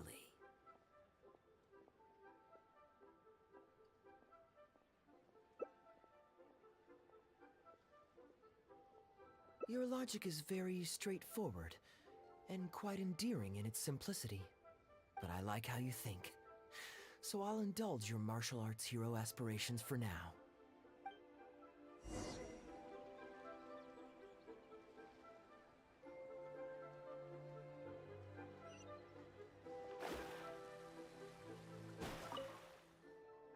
Captain Wu, how would you feel about owing me one more favor? I'm sorry, Captain Kaya? Let's say, hypothetically speaking, I found a way to recover your Mora that would leave the man who defrauded you feeling angry and frustrated, but give him no way to get back at you. If it could be done, and the only cost was owing me yet another favor, what would you say? What exactly are you getting at? The Traveler here is adamant that you should ask me for another favor.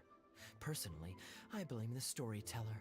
After the inspiring tale of Bravebeard, she's all gung-ho about playing hero and righting this injustice once and for all. Captain Kaya, young lady, thank you. I will humbly accept your kindness. All right. Now here's what I'm thinking. All right, then it's settled. Per our brave hero's plan, let's rendezvous at Yanshang Tea House tomorrow.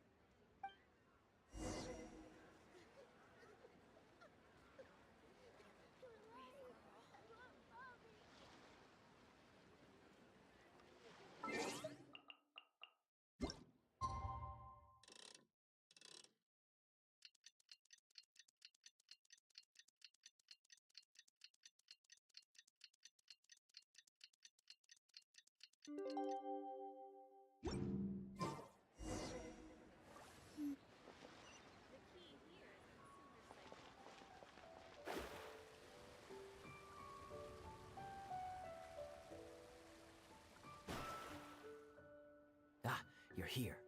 Good. I'll head upstairs first, and you join me in a bit. You've got nothing to worry about. As long as this lucky coin's in my hands, it'll do as it's told. Before I toss the coin, I'll get our guy to bet heads or tails. Then it's your turn to bet. Now remember, if I touch my chin, you bet heads. If I touch my forehead, you go for tails.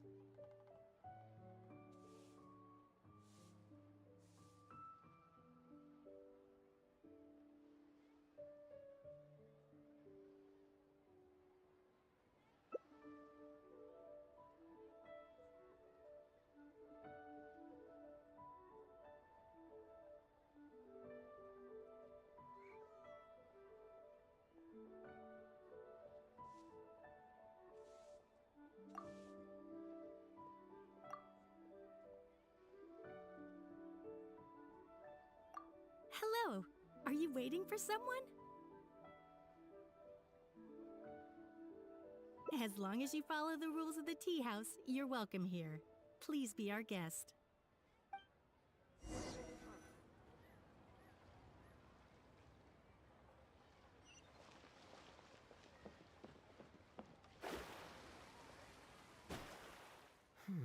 From the way you describe it, Liyue does sound like an attractive place to settle. Perhaps I might have to make the move here after all. All that awaits me back in Mondstadt is a horde of insufferable sycophants. Truly tedious. The reason I left home in the first place was because I was reluctant to simply live off of my inheritance. I understand. For one as ambitious as yourself, Mr. Rich, living off of the family fortune must feel like the dullest existence in the world.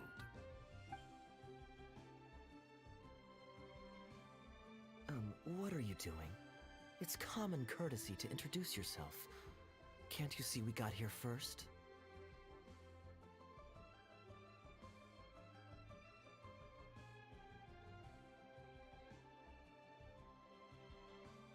They're running out of tables, huh?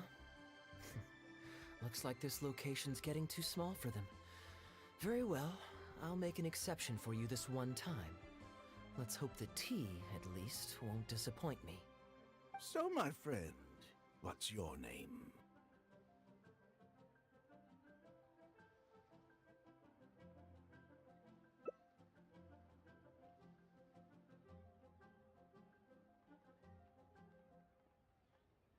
Here is the tea that you ordered.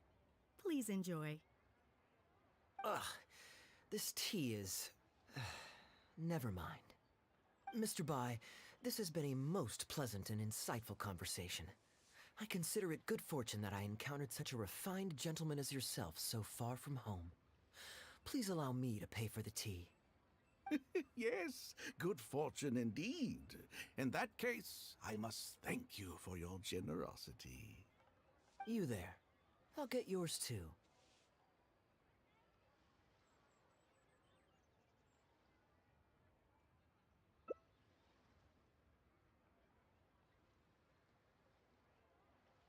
Oh, you can't tell? My family's lived in Mondstadt for generations. I got bored sitting around at home and decided to set off on a journey to expand my horizons. The sights of Liyue Harbor are rather spectacular. I've half a mind to buy a waterfront property here so I can come vacationing every year. That would be quite nice.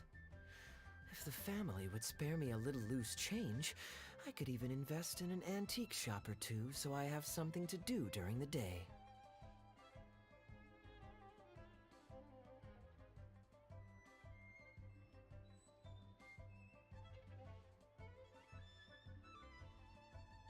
And the point of life is to enjoy yourself. If something makes me happy, it's worth every mora. Mr. Rich, just to clarify, that's quite a large sum of mora as far as the common woman is concerned. It's understandable that our friend over here feels out of her league. The name's Albert. Surname Rich. But only the servants in the house address me as Mr. Rich. Now that we're so well acquainted, Mr. Bai, please just call me Albert. Albert does have a nice ring to it. It is my honor to become friends with someone of your caliber. You flatter me. What say you to acting as my guide during my time in Liyue? I'll pay you handsomely, of course. Naturally, board and lodging would be included. And I could pay you in the region of 50,000 mora per day? No need, my good friend. I shan't be so vulgar as to take your mora. We're both men of character. The pleasure of your ongoing acquaintance shall be ample reward in itself. To join a noble gentleman on his travels is a rare opportunity. Please, let me draft up an exact itinerary. I'll make sure to give you the experience of a lifetime. You there. You're welcome to join us if you want. Which clan did you say you were with? The Hoo-Ha clan or something?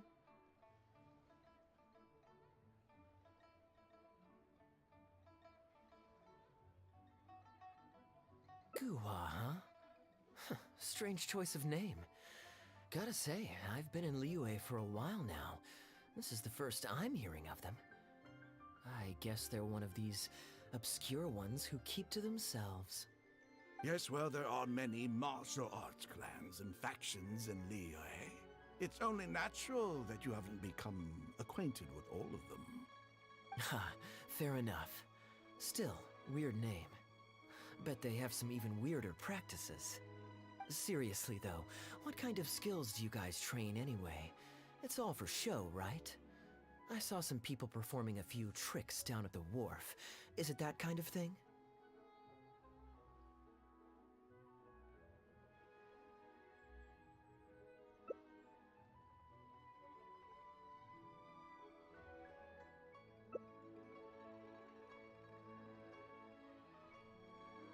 I already told the server to put it on my tab.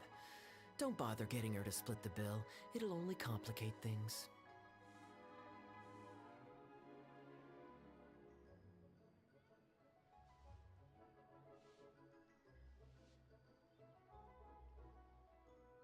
Young lady, there's no need to take things so seriously. Why don't you loosen up and enjoy the free drink? Are you trying to make a point by throwing my generosity back in my face? All right then. What if I say your bill is mine and don't let you pay?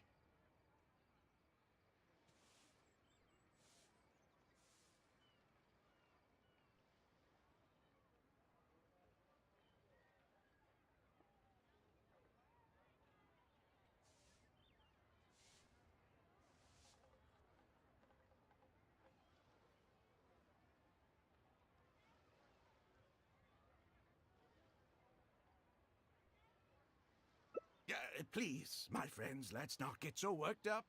Yinchang Tea House is no venue for a duel. We'll all get escorted right out the door. You young people have hot tempers, I understand that. But there's no need to come to blows over a few words taken to heart when there are far more diplomatic ways to resolve the dispute.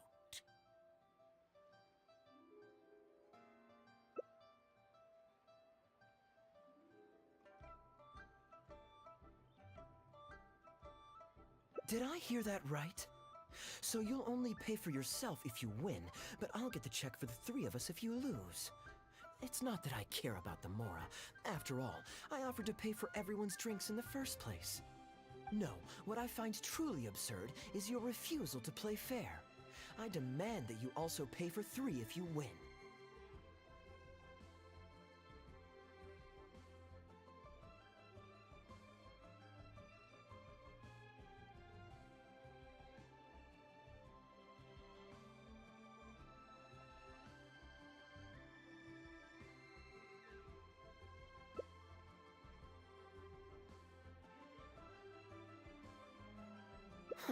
Fine.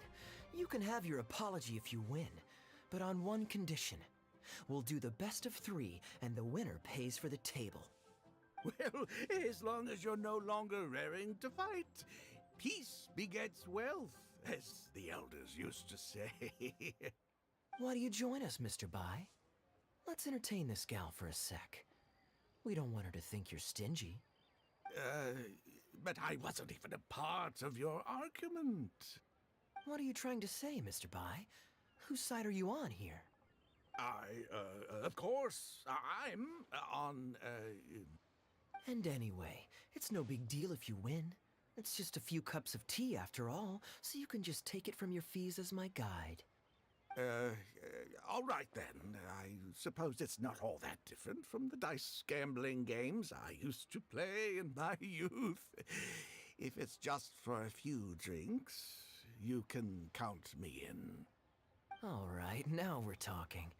Okay, now that we've agreed on the rules, how should we do this coin toss? After all, a Mora coin looks the same on both sides.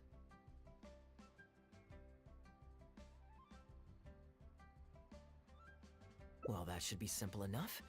Here, I'll take this coin and ask the counter to draw a line on one side. You two can wait for me. Young lady, I can see that you haven't spent many years in the real world. You take everything far too personally. I, too, only met this Mondstadt millionaire by complete chance today, but we're getting along just fine. I actually came here to meet with a business partner to count the cash from 2 recent investments when this gentleman struck up a conversation with me. In the real world, you've got to keep up appearances. There's no need to offend the rich. After all, if you keep them happy, you can probably make some more off of them too. You young people are much too impulsive. It pays to keep a level head. Just so we're clear, let's say the marked side is heads and the unmarked side is tails. Everyone has to pick a side before the coin toss. Oh, and no take back. We should also take turns tossing the coin. Sounds fair to me. Why don't you do the first toss, Albert? All right then, I'll start us off. Here we... Oh, wait, I nearly forgot to collect everyone's bets. Mr. Bai, heads or tails? I suppose the choice is arbitrary since it's a 50-50 chance. I'll go with Tails. Let me think. I'll also go with tails. What about you? Heads or tails?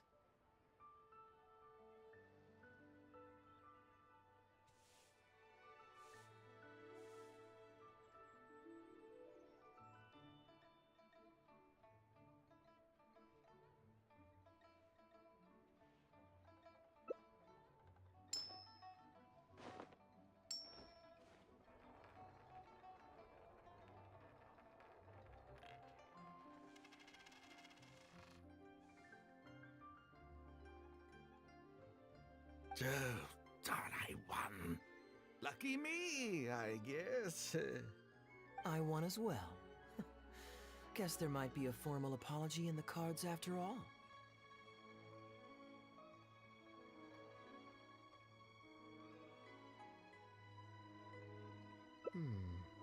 I have a suggestion.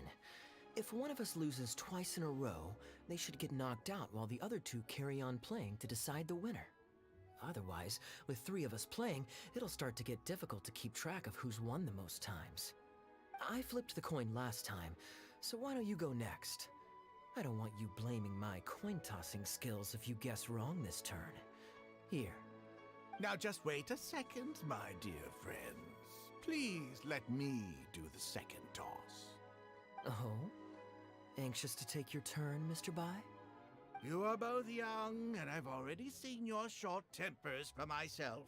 If Albert loses this round and this young lady wins, you'll be tied. And before you know it, you'll be at each other's throats again.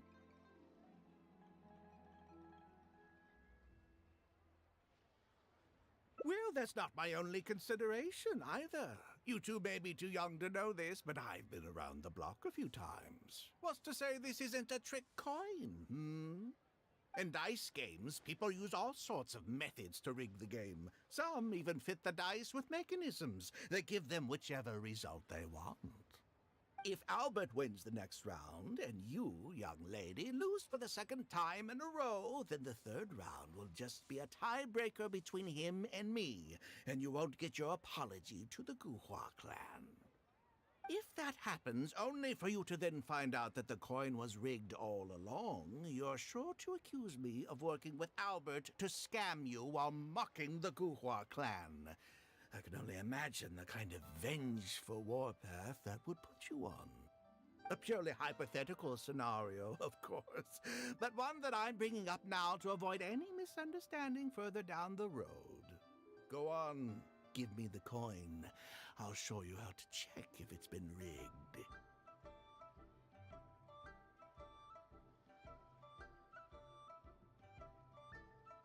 Very diligent of you indeed, Mr. Bai. Looks like I chose the right person to be my guide. Here, take it.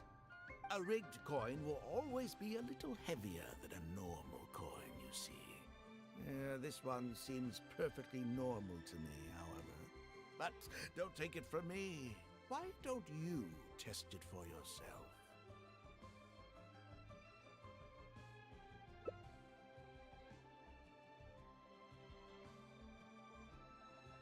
What's your bet this time, Mr. Bai? I'll stick with tails. Tails, huh? Well, you seem to have a feel for this, so I guess I'll match your bet again this round. Tails it is. And you?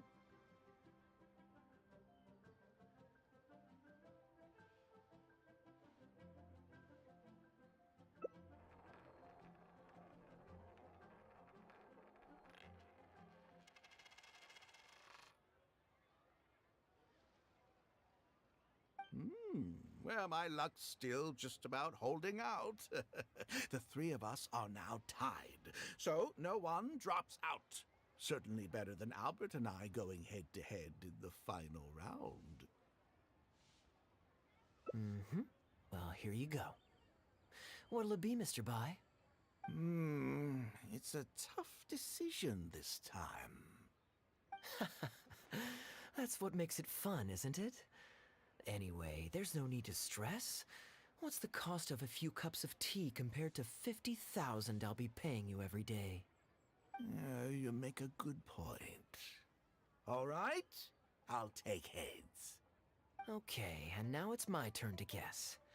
Not that the outcome matters either way to me. I won't even notice the Mora's gone. Whatever. I'll take tails.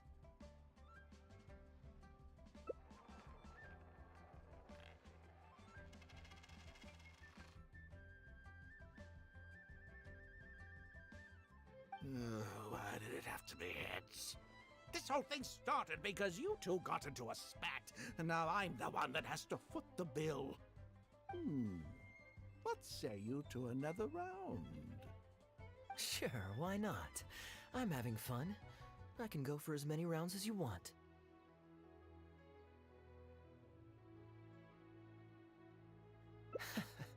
What a miserly person. Do as you please. The two of us can play.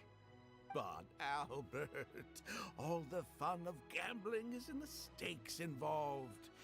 What say you to throwing a little loose change into the pot? Oh, come on now. No need to walk on eggshells here. Let's keep it simple, shall we? If you guess right, I pick up the tab. But if you guess wrong, I'm afraid it's still on you. Sure. That's exactly what I was thinking. Well, here's the coin. You can toss first. I'll take heads. I'll choose... Wouldn't it defeat the whole purpose of betting if you guessed the same as me? This is a two-person game now. Surely one of us has to guess heads and the other tails. All right. It all comes down to luck, after all. I'll take tails.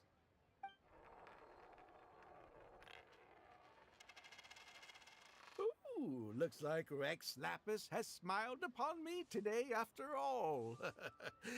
Thank you for the tea, Albert. Look at you getting so giddy over some chump change. It's like you've never gambled with real money before, my old man. That's a real rush, I'm telling you. This is nothing by comparison. In fact, I'm starting to get a little bored. Well, in that case, would you care for another game? Sure. And let's up the stakes a little this time. Shall we say 50,000? Oh, maybe that's a little on the high side. What, 50,000? But that's just a single day's guide pay for you. All right. I'll bet tails. Great, then I'll bet heads. No takebacks. Heads. Tails.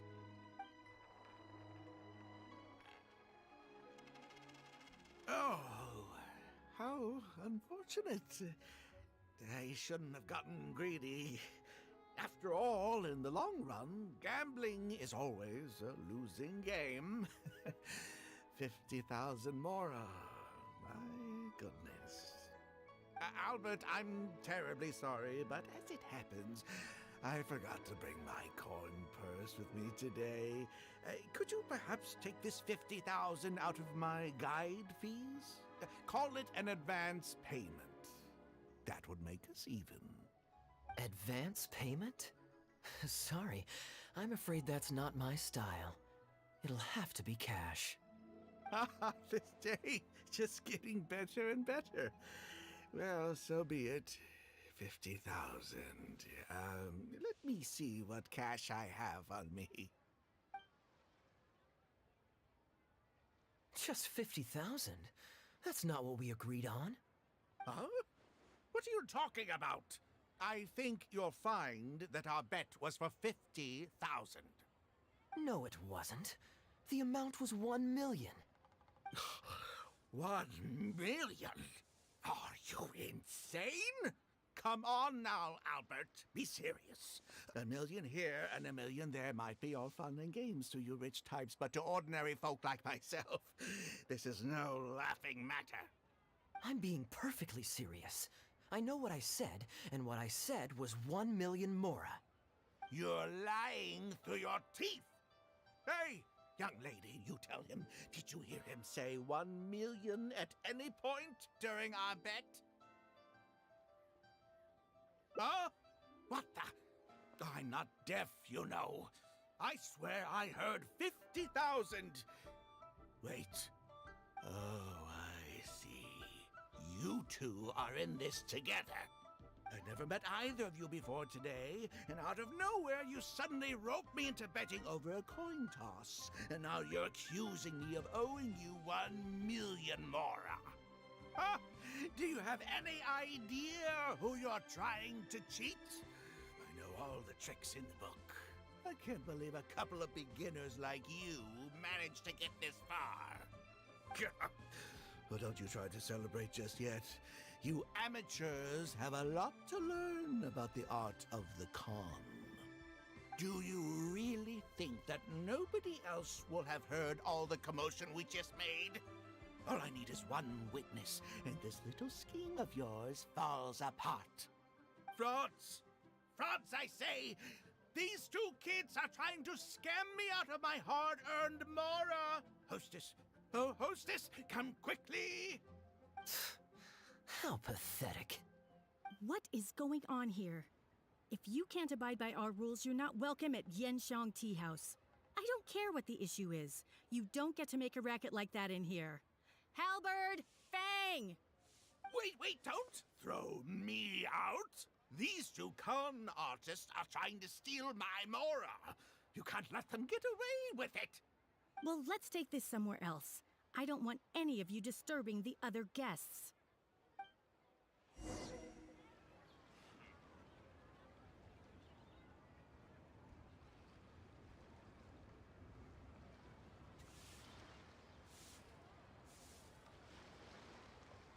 Astrologers must rid themselves of material desires.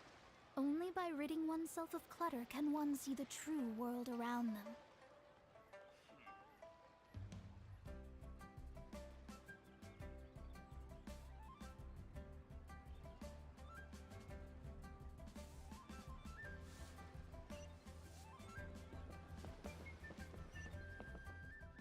Okay, you two. Care to explain yourselves? Gladly. He's making up completely spurious claims. We were betting Mora over a few coin tosses, and now he wants to back out. In the land of contracts, of all places. He won 250,000 from me, then another 800,000 from the both of us. Now he's refusing to pay up the measly 50,000 that he lost in the final round. Okay, so after settling up, a total of 1 million mora should have changed hands. Sounds plausible enough. Oh, it's a complete pack of lies. Hostess, if you don't believe me, ask anyone else in the tea house. These kids were so loud. I guarantee you everybody in that room knows the true story. Sorry to interrupt you all, but you're witnesses to the situation here. Is what Mr. Bai says true? Oh, thank goodness you're finally here. What took you so long? That old guy's been bragging about the mora he's won so loudly, I'm surprised the whole street didn't hear him. I was about to report him to the Ministry of Civil Affairs. Leave me out of this. I want nothing to do with gamblers and scammers. Please, just bring me my check. Our new owner laid down the law not too long ago. We turn a blind eye towards casual games of dice, but there is zero tolerance for any explicit gambling with real mora.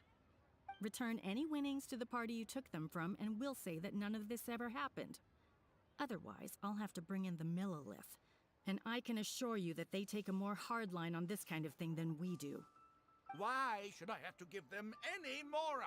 I don't have any mora on me. Oh, but I think you do. 2 investments, was it? One of them to the tune of exactly 1 million as it happens. Oh, and don't forget you still need to pay the tab. You... Wait. How did you... Halberd! Fang! There's a gentleman here that I'd really like you to meet. Please don't. I'll pay, all right? This was never your mora to begin with. We'll be returning it to its rightful owner now.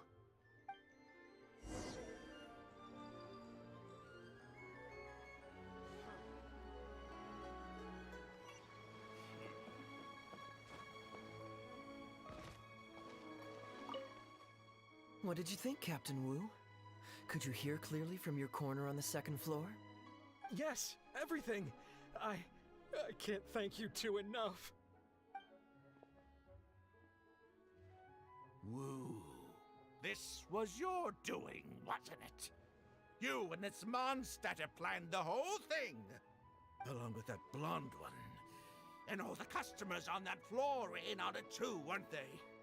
I know where you live. And I know what your wife looks like. And your pretty little daughter, too.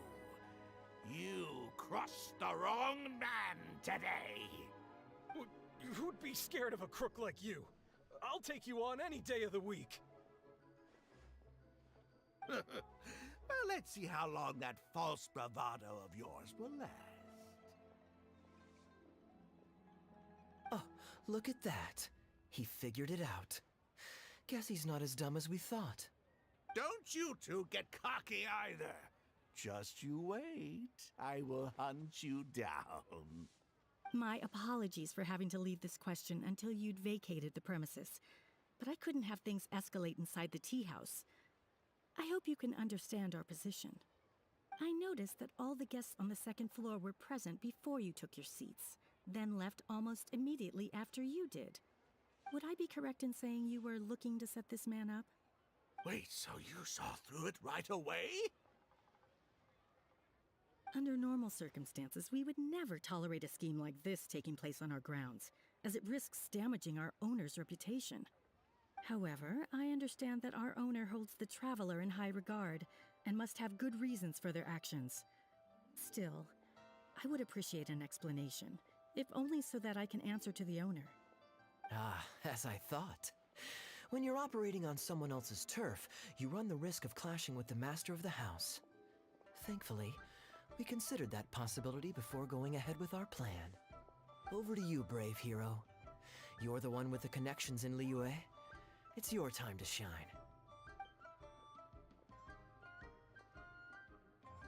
Okay, I understand the situation now. It goes without saying that I have no wish to stand in the way of your chivalrous deeds. I'll report everything you told me to our owner. Well, Captain Wu, remember what I promised you? What do you think? Angry and frustrated enough for you? Excuse me, coming through. Is this the Mr. Bai you reported to us? Yes, that's him all right. The one who scammed Captain Wu. Wait! Where's your evidence, And Wu, you've already recovered your Mora. Don't deserve to be punished twice for the same crime. You can't talk your way out of this one. You're already suspected of defrauding multiple victims out of smaller amounts, and the combined total meets the threshold for a conviction. If it turns out you're guilty in this case too, it'll only add to your sentence. Does the plaintiff have any witnesses? If so, we'd really appreciate if they could come with us and provide a testimony. You got tangled up in this too, huh? In that case, please come with me. Your witness statements will play a crucial role in helping to move this case forward. Don't worry, we won't take up too much of your time. And you, sir, can stop twiddling your thumbs. You're coming with us too. Hey, keep your hands off me. I'll cooperate.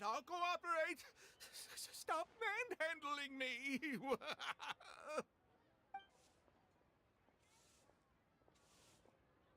Thank you so much, the both of you. I really don't know how I could ever begin to repay you. Well, I have an idea. We originally came here to do some sightseeing. Anywhere you'd recommend we go before the end of our trip? Let me think. Now, where would I want to go?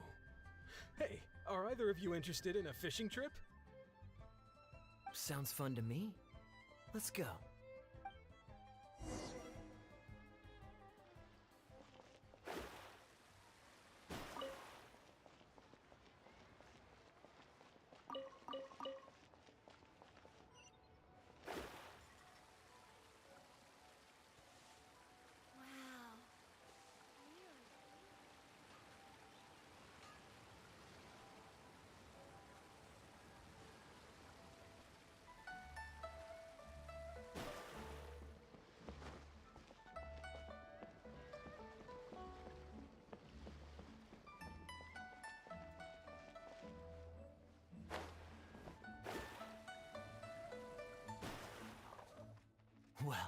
this was certainly an eventful end to my trip. It wouldn't have been possible without you. Or my lucky coin, of course.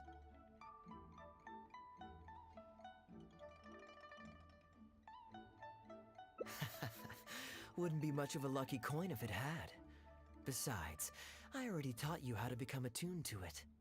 You still need some practice to master the technique, but luckily it decided to play nice and spare us any more complications.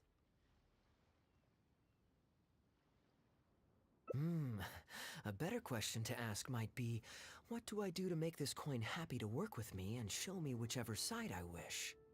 My answer would be that I tell the coin a joke every time I toss it into the air. If it finds my joke funny, then it cooperates with me. Of course, this whole arrangement hinges on a pre-existing amount of trust between the two of us. I can't just get any strange coins to listen to me.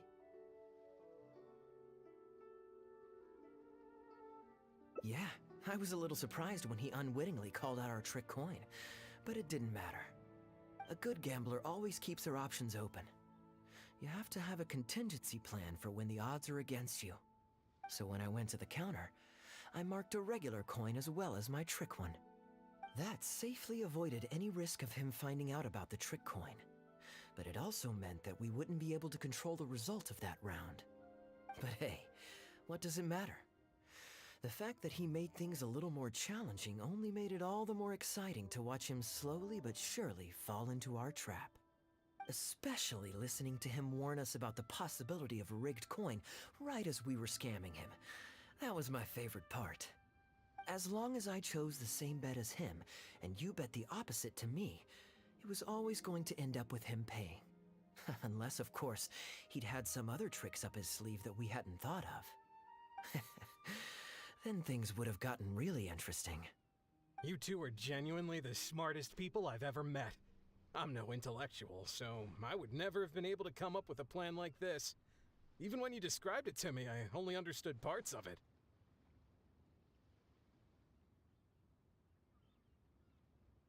Well, I may not be the smartest guy around, but one thing I do know is this. One should always return tenfold the help that they've received from others.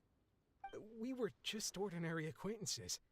You had no reason to help me as much as you did.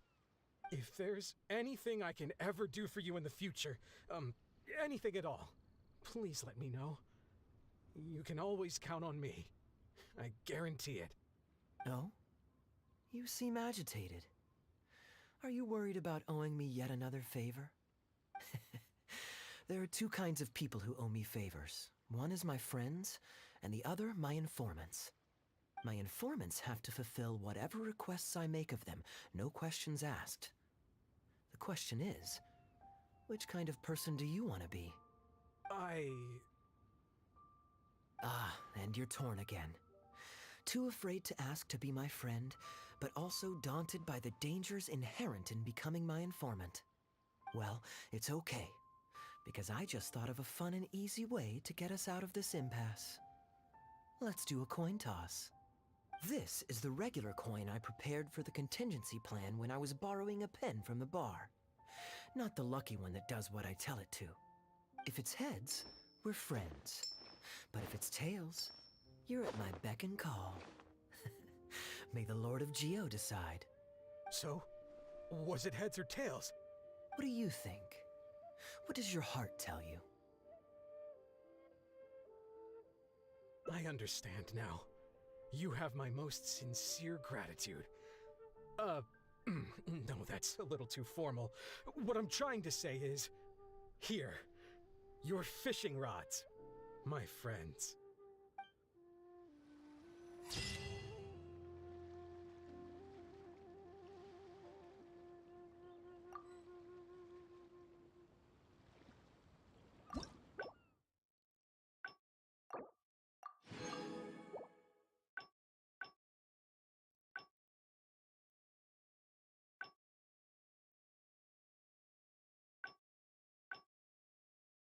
Fate is called as such, for it cannot be changed, nor can it be reversed.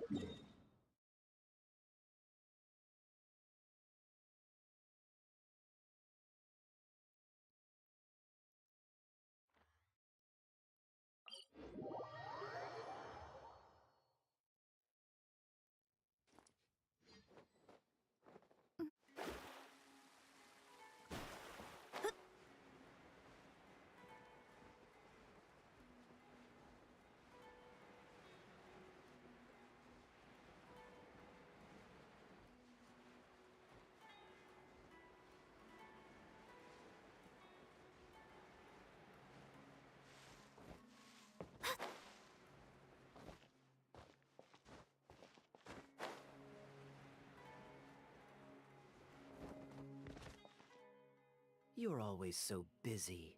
It's high time you gave yourself a proper break. Even the sharpest blade loses its edge if it's always in use. Regular maintenance is essential for reliable performance. And anyway, life is short, so we should make the most of the time we have. Right now is the perfect time to relax and enjoy ourselves.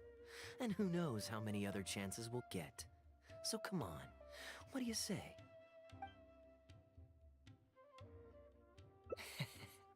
Now I remember why you're an honorary knight. Of course being tempted by money is beneath you. Your honest character is dazzling to behold. Like the sunlight reflecting off the surface of Cider Lake in the late fall, I hold my hands up. My thinking was mistaken. In that case, I guess today's end-of-trip blowout is cancelled. I shall pack my luggage and prepare to return to Mondstadt. Oh? You'd do that for me? Well, this wasn't what I'd originally planned, but it's a very welcome development. When I was souvenir shopping, I picked out something for you too. Guess my thoughtfulness wasn't in vain.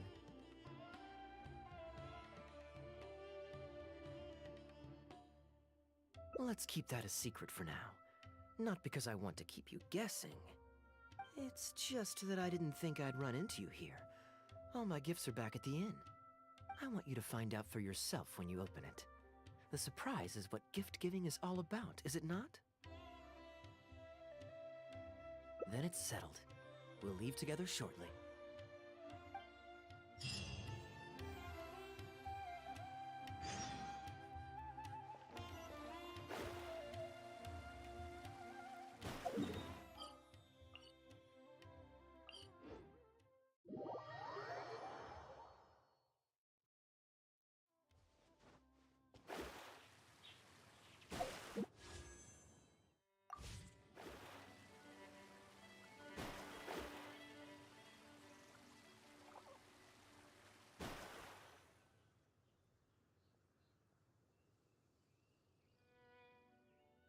Look, Mondstadt's windmills. Ah, such a comforting sight. Now, as promised, your souvenir. Here you go. According to the merchant I bought it from, mysterious spirits called Jinn often live in lamps like this. And this lamp in particular once housed a very powerful genie. Merchants love to exaggerate to help make a sale, but it's still quite the pretty little lamp. I know you like rare things, so perhaps you can add this to your collection. Of course, you can also use it as an ordinary pot. Personally, I think it'd make an excellent wine vessel.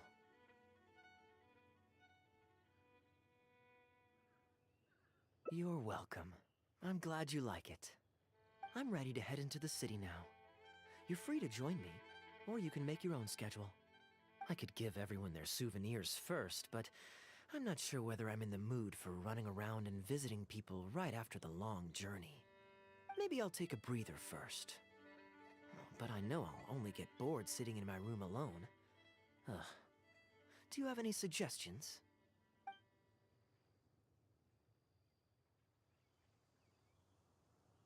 I'm honored to have such a caring friend. Let's go to the plaza in front of the cathedral. We can listen to the bards playing or feed the pigeons. After so long in Sumeru, I've begun to miss that slow-paced and relaxed atmosphere. There's no rush. We can take our time and stroll on over.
Port Ormos is always lively, even late into the night.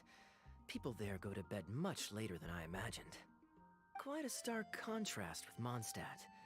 People pray and play music in the Cathedral Plaza during the day, but come nighttime, the streets are deserted except for the knights on patrol. Good question.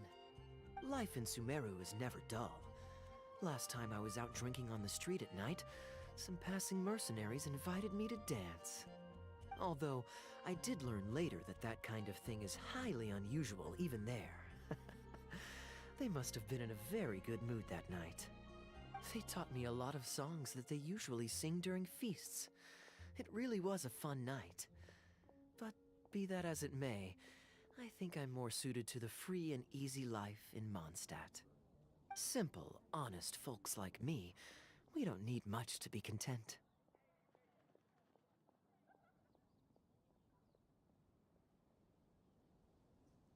Fair enough. Let's shelve that discussion for now. Have you ever had a chance to hear the cathedral choir before? The hymns they sing are a whole tradition in their own right. Quite different from the folk songs that the bards play.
Well, let's see if we can catch them today.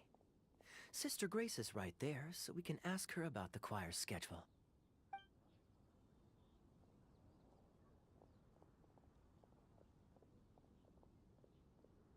Excuse me, Sister Grace. Does the church choir have any performances coming up soon? Oh, I'm so sorry. The hymn concert we previously announced has unfortunately been pushed back. Oh? What's the story there? As you probably know, Captain Kaya, we've been trying to organize an amateur choir in addition to the regular church choir. Ah, yes. I heard about that. I believe the plan was ultimately to have different choirs who can take turns to perform hymn concerts. Yes, exactly. Well, it turns out there are plenty of believers who are good singers and interested in joining a choir, so in theory, it should have been a simple case of getting everyone in the same room, then practice, practice, practice. But for some reason, the rehearsals are going terribly.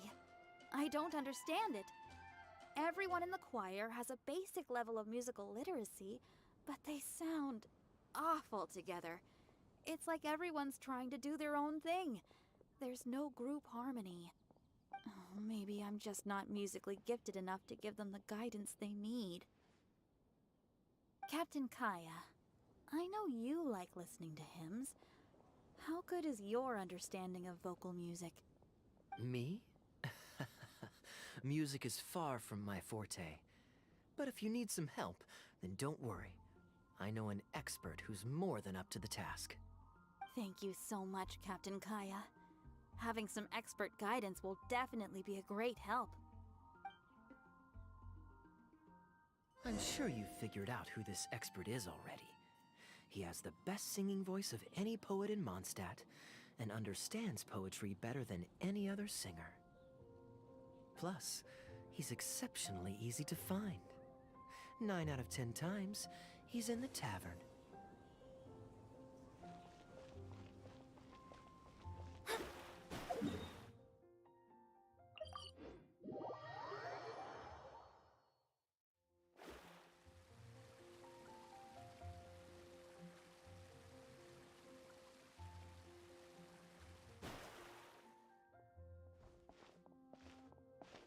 Good day.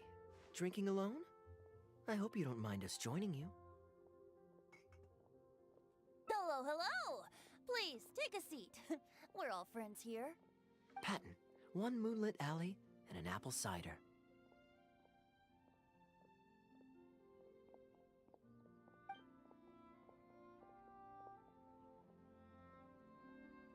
Ooh, excellent choices. Come on, let's have a toast and drain our glasses together. Here's to the time spent drinking with friends, which is more unforgettable than the drinks are delectable. Ever the poet, Professor Venti. A beautiful toast from the bard with the most. Any new songs of yours we could listen to? There's a real dearth of quality entertainment at the moment, since the cathedral's choir performance has been delayed again. Speaking of which, I trust you've heard Sister Grace's choir perform before? Of course! Though the format is a little on the formal side, they do sing quite beautifully. Very pleasant to listen to. So you'd say you enjoy listening to hymns? Let me think. Well, however it's expressed, as long as you can hear the singer's passion and joy in their voice, I consider it a phenomenal performance. Passion and joy, huh? An intriguing perspective. By this logic, I suppose Lord Barbados would also enjoy the choir's performances. Oh? And why is that? Think about it. It's only because of his patient guidance and protection that the people of Mondstadt can now sing such beautiful hymns in the cathedral. It must be quite satisfying for him to hear a joyful people lift up their voices in song. Yes, well, that's a beautiful image filled with hope. But actually, maybe Barbados himself doesn't give it so much thought. In principle, the hymns of the cathedral are dedicated to a god. But in reality, the audience are all ordinary people with very worldly concerns. So what really matters is that the people enjoy what they're listening to.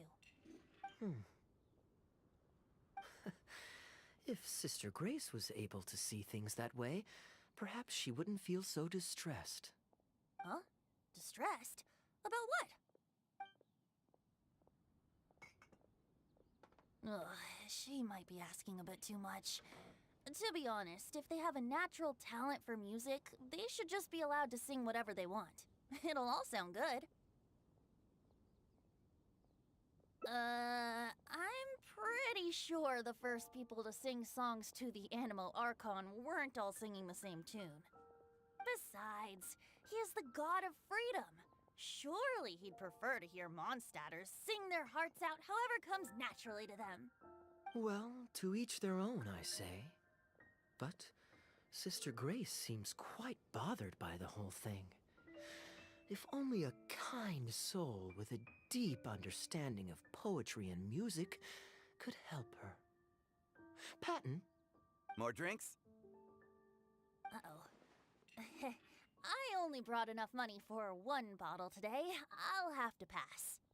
Another bottle of apple cider for Venti, please, Patton. My treat. Wow! Thanks, Kaya. You are one of the finest students ever to emerge from my fast-track love poetry class. I always did admire your enthusiasm and kindness. With the aid of this bottle, a humble bard's woes are whisked away on the wind. And so it falls to this humble bard to pass the blessing on to another. Then this is probably the single most worthwhile alcohol purchase I've ever made. With your help, Sister Grace's problems are as good as solved. Sister Grace is a devout follower of the Animo Archon. Perhaps it's her depth of devotion that causes her to worry too much about the smallest things. Don't worry. Just wait a moment. I'll go find her. Right after I finish this cider. The next time you visit her, our sweet sister shall be sad no more.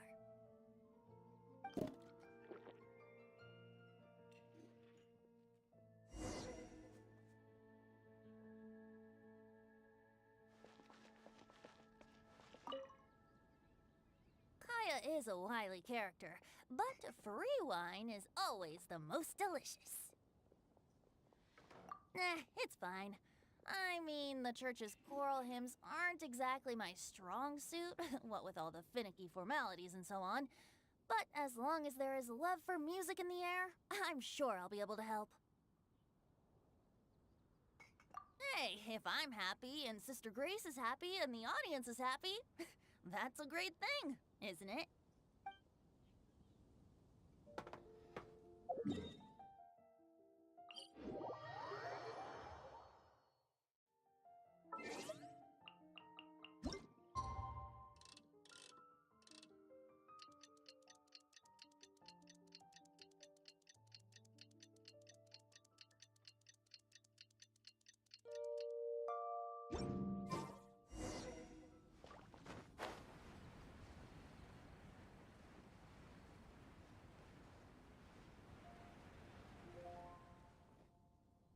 Hello, Sister Grace. How are the rehearsals going?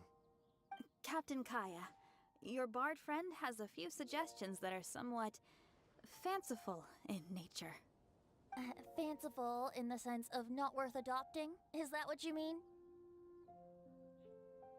Everyone in the choir loves to sing, but they're used to singing their favorite songs. Suddenly asking them to sing in perfect harmony like a church choir with years of experience is just too difficult. So, why ask them to adjust to the demands of those staid old church hymns when you could just create a new song for them? One that they'll be able to grasp quickly? If you want, I could help. Church choirs typically stick to traditional hymns. This is certainly an innovative idea. What's stopping you from considering it, Sister Grace? While I don't expect a recently established amateur choir to perform on par with our own church choir, this would be a major departure from tradition. I'm just not convinced that it's appropriate.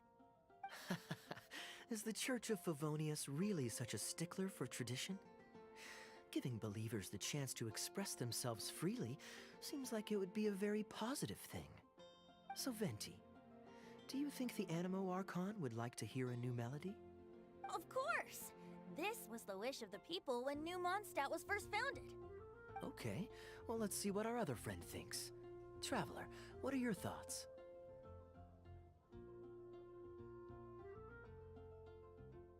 Another vote of confidence.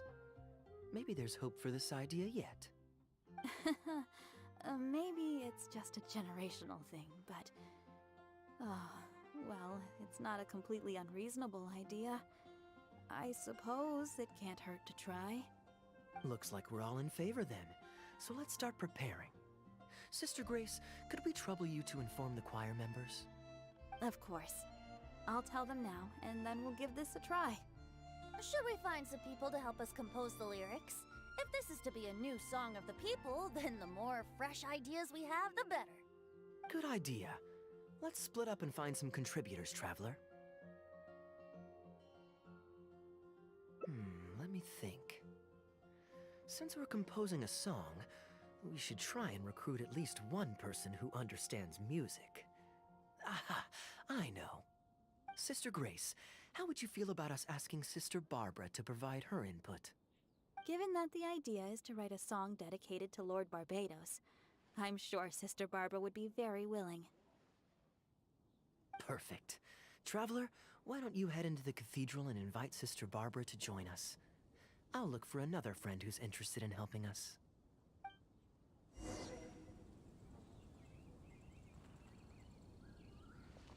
Got it! Ah, with this melody, it'll be much more expressive.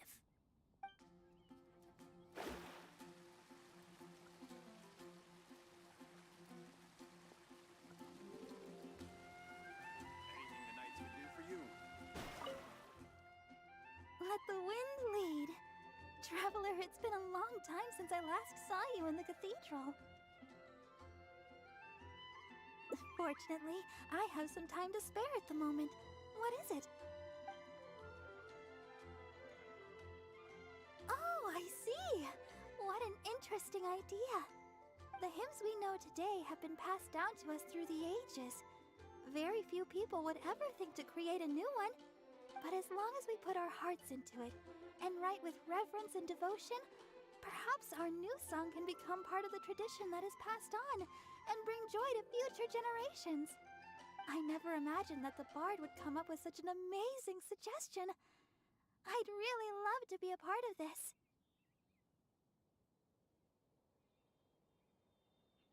Sure. Let's go there together right now.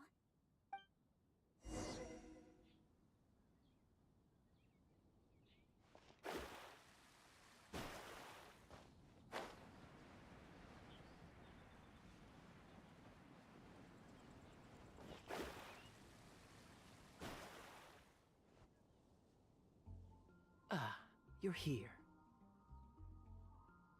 You took your sweet time.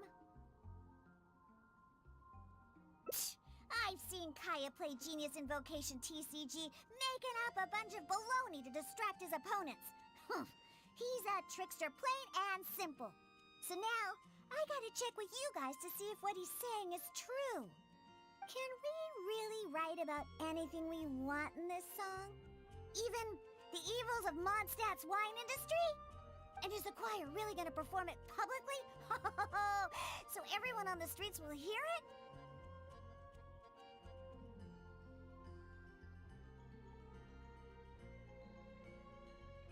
I can guarantee he won't.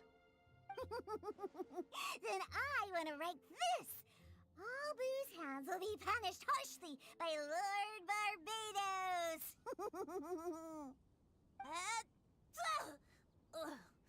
That's a very novel idea indeed. I'm used to just humming to myself while I work. So after Sister Grace criticized us for not singing in harmony, I was planning on quitting the choir.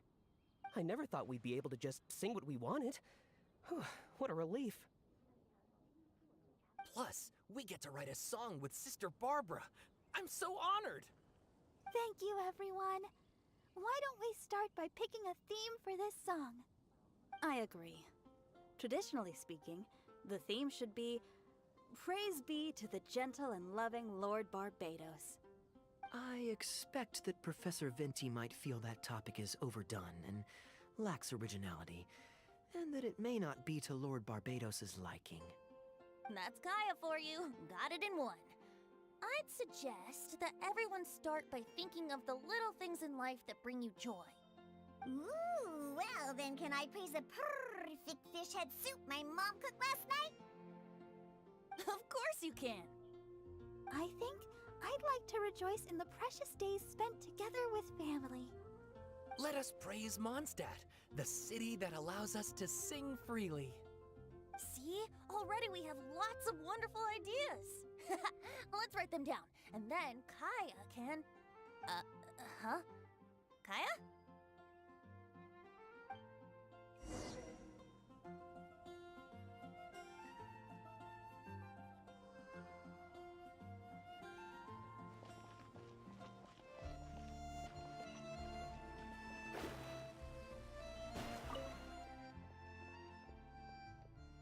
What are you doing here?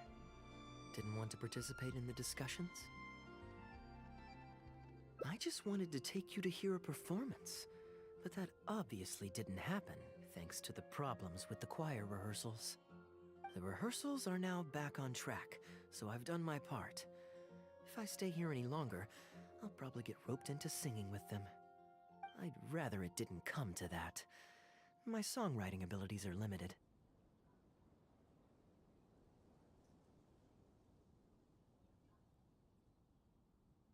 If doing nothing but loitering on the plaza enjoying the scenery all day is the only way to relax, then I suppose I didn't get to relax. But that would get boring after a while. To me, it's more fun to wander around, see what's happening, and insert myself into interesting situations. Besides, can you be so sure I didn't have something to gain from helping Sister Grace with her choir rehearsal dilemma these past few days? Oh, I spy 2 naughty students skipping class, and they just so happen to be the very 2 who asked me to help Sister Grace in the first place. We're ready to review and discuss everyone's lyric contributions now. Hey, why is it that you look like you're trying to run away? I still recall the teachings of Professor Venti. The Animo Archon cares not about how moving the people's songs of praise are, but rather whether or not the song comes from the heart. With so many true believers gathered together earnestly writing a song for him, I'm sure the Animo Archon is watching on and feels very satisfied. That's what a song of worship is all about. So, mission accomplished. And that's the reason you've decided to leave? Slipping away before the final verse is sung, before the poet has uttered the last line, before everything has concluded. I don't know. Something about it just resonates with me. Oh no. You've seen right through me. Wow, that was a craftily crafted speech. I almost fell for it. But to share all this with a group of friends, only to find myself one friend short before the final verse is sung, before the poet has uttered the last line, before everything has concluded, I don't know. Something about it just irritates me. If you don't want to write a poem, then let me gift you one.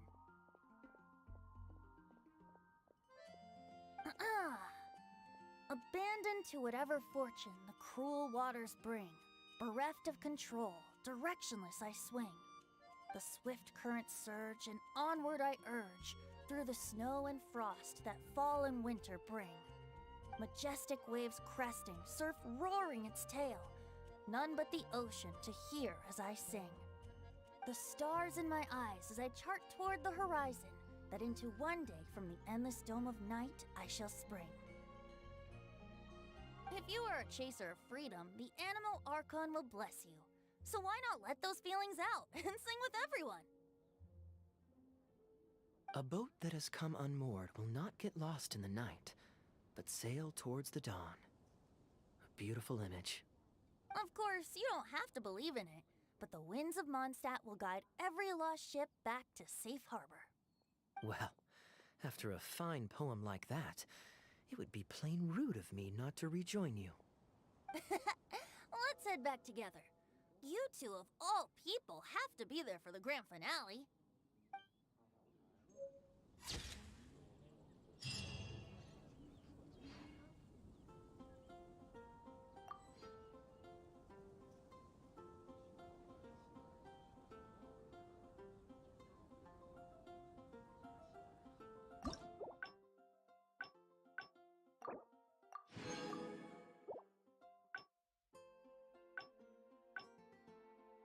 Divination is about precisely foretelling one's written destiny.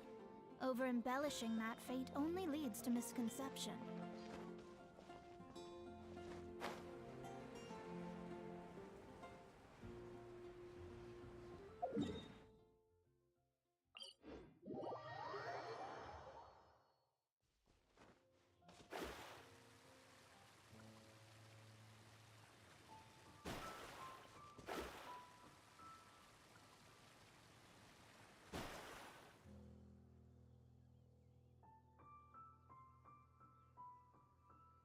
Look, now, according to the merchants, I know you like rare things, so perhaps you can add this to your collection. Of course, you can also use it as an ordinary pot. Personally, I think it'd make an excellent wine vessel.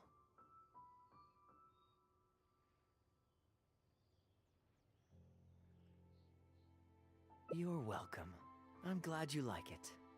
I'm ready to head into the city now. You're free to join me, or you can make your own schedule. I could give everyone their souvenirs first, but I'm not sure whether I'm in the mood for running around and visiting people right after the long journey. Maybe I'll take a breather first. But I know I'll only get bored sitting in my room alone. Ugh. Do you have any suggestions?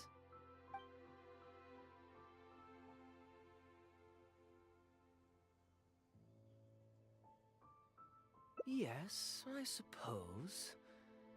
Okay, souvenir run it is. They're mostly people you know, so it'll be a chance for you to say hi to some people you haven't seen in a while. Let's start by going to the Knights of Favonius headquarters. Jean and Lisa will definitely be there, and with any luck, we might run into a few others too.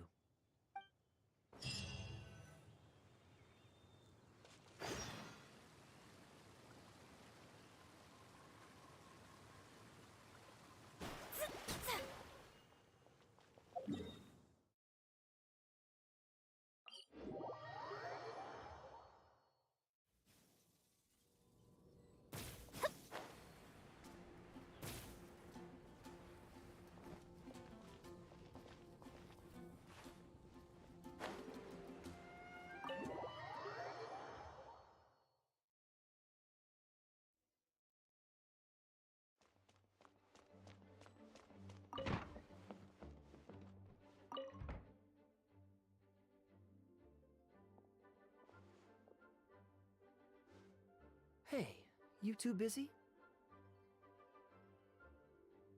You must have had a tough journey, Kaya. Oh, it's been a while, cutie. Yes, welcome back, Kaya. Why is the honorary knight accompanying you?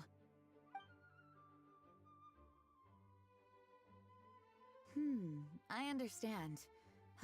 Back to matters at hand, Kaya. I have already received your report. You did well this time, thank you. A few days ago, we received a letter from the representative of the Wine Merchants Association in Sumeru. It was thanks to your on-the-spot decisions that further losses, due to continued delays, were avoided. Just doing my duty. Anything to reduce the acting Grandmaster's workload. Oh, I nearly forgot. I have some unused travel funds. I'll return the surplus now.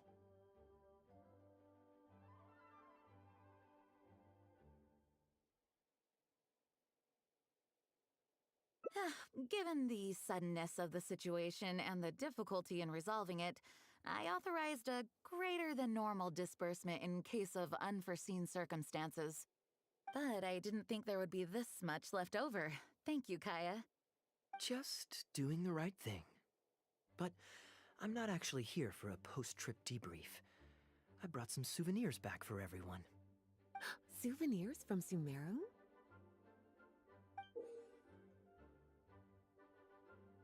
Here, the letter opener is for Jean, the jeweled brooch is for Lisa, and the items in the box are for everyone else. The artistry of this is exquisite. Look at the ornamentation on the sheath. This must be one of those crafts unique to Sumeru. It's my first time seeing one in person. Thank you, Kaya. I love the color of the gem in this brooch, and the setting is so elegant. You have excellent taste, Kaya. This can't have come cheap. It wasn't too bad. I didn't spend too much. Might I intrude a moment? Albedo, is that you? Come in. I finished the latest quarterly expenses report for the workshop. It's ready for your review. Traveler, greetings. And Kaya, welcome back from Sumeru. I haven't seen you in a while. You two look like you're in good spirits. As a matter of fact, the honorary knight and I traveled back from Sumeru together. Ah yes, and I brought some souvenirs for you and Klee. They form a set. Hold on, let me dig them out. You're too kind. Klee has been constantly inquiring as to the timing of your return lately. Since you weren't around, she thought you had also been grounded, and that it would be a long time before you could come out. Children always have the most peculiar way of looking at things. Also been grounded? Sounds like things haven't been too dull for you all in my absence. It's Klee's third time this month. Evidently, you're not the least bit surprised. No. On the contrary, what would be a surprise is if Klee ever managed to stay out of trouble for a substantial length of time. Anyway, since my souvenir is part of a set with Klee's, there's no rush to give it to me. When Klee's next, released, I'll bring her to see you sometime. We'll collect our souvenirs together. Sure, makes sense. Leave the surprise for the person who'll enjoy it the most. I'll leave these documents here. I'll take my leave now, everyone. Kaya, I've approved your vacation request. Use this time to relax and unwind. Don't worry about the report and other work. I'll take care of it. You too, Honorary Knight. There isn't any work the Knights of Favonius require your assistance with at this time, so please take it easy. Thank you. Then we'll be going now. Enjoy your vacation. But don't forget to return the Fox and the Dandelion Sea series before it's due. Don't worry, I'm nearly done with those. I'll be able to return them in a few days.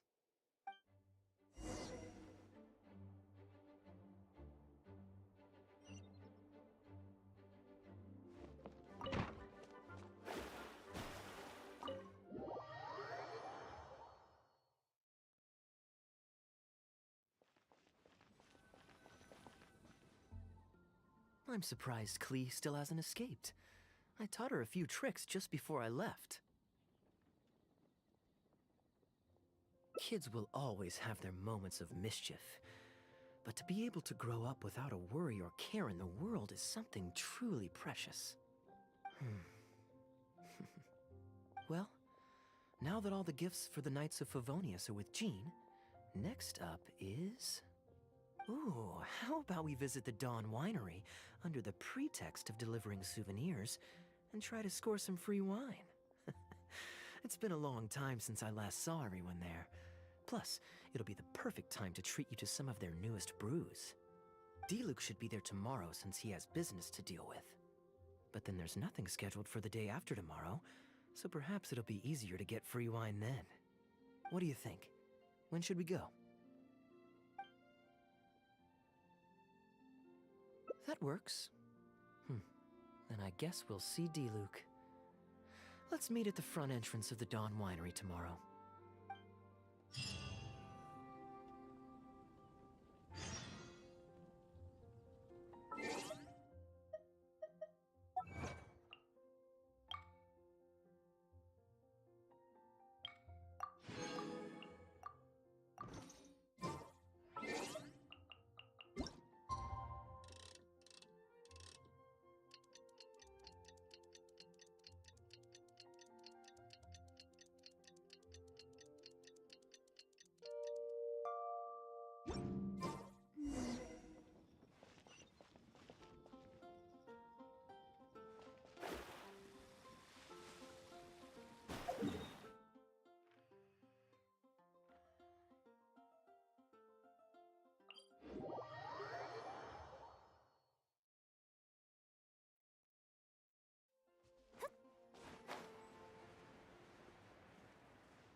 Scry the sky.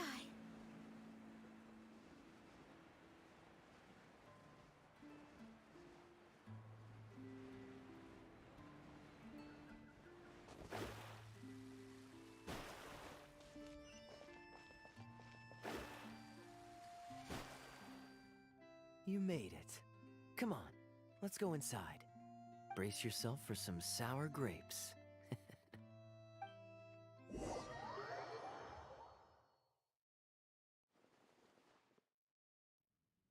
If you're not feeling well, then let me go this time. Oh, I'm fine. It's not serious. Oh, I'm sorry. I hope I'm not interrupting anything important. What are you doing here today? And I see you've brought a +1. Oh, it's nothing particularly pressing. It's just that we recently returned from Sumeru, and given how long it's been since we last visited the winery, we thought we'd drop by and say hello. Is that it? Make yourselves comfortable then. Oh, do you really mean that? Because my definition of comfortable happens to involve prodigious amounts of your finest wines. Speaking of which, I'm curious where you store the wine these days. Is it the same place as it always used to be? Sounds like you're in a hurry to reach your goal. Been plotting this raid for a long time? Plotting a raid? Why, you misunderstand me. The truth is, a rumor happened to reach my ears recently. My informants tell me that last month, the Dawn Winery spent a large sum of mora on 2 bottles of limited edition Northland Valberry liquor. However, it turns out that they were likely just cheap knockoffs masquerading as the real thing. Of course, a teetotaler like yourself would struggle to tell the difference. So why not get a connoisseur to help you appraise the quality? Oh, wait. But the sterling reputation of Dawn Winery is at stake. Why, if you really purchased bootleg liquor, that would be scandalous. Better to have unknown and insignificant alcohol aficionados do the taste test for you, to prevent word getting out. Quite the story. You used that one last year. Got anything else? What? Really? I totally forgot. In that case, how about the principle of reciprocity? Here, this is for you. I bought it for you in Sumeru, and it cost a veritable mountain of mora.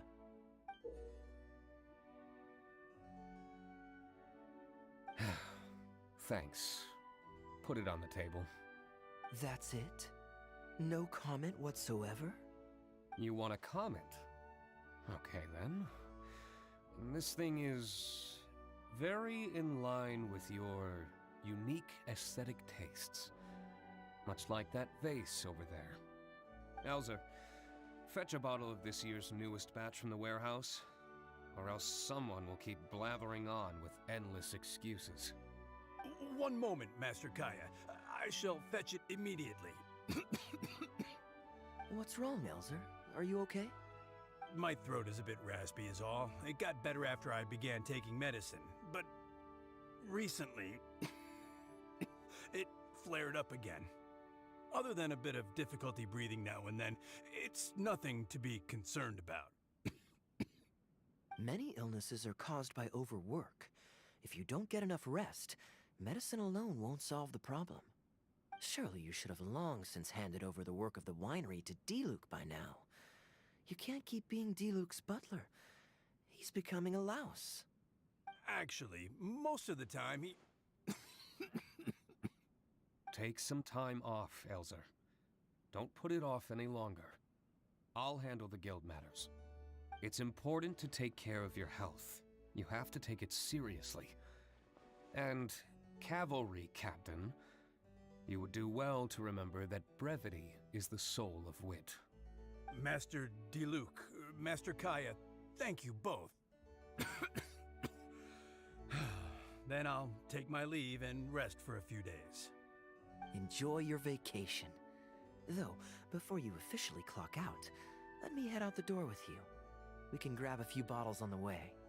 There's nothing quite like enjoying a quality wine while feeling the gentle breeze against your face. Normally I'd accompany you, but unfortunately I still have some pressing matters to take care of. My apologies and regards to both of you. Really? Oh, that's a shame.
I asked Connor to select a bottle of our best.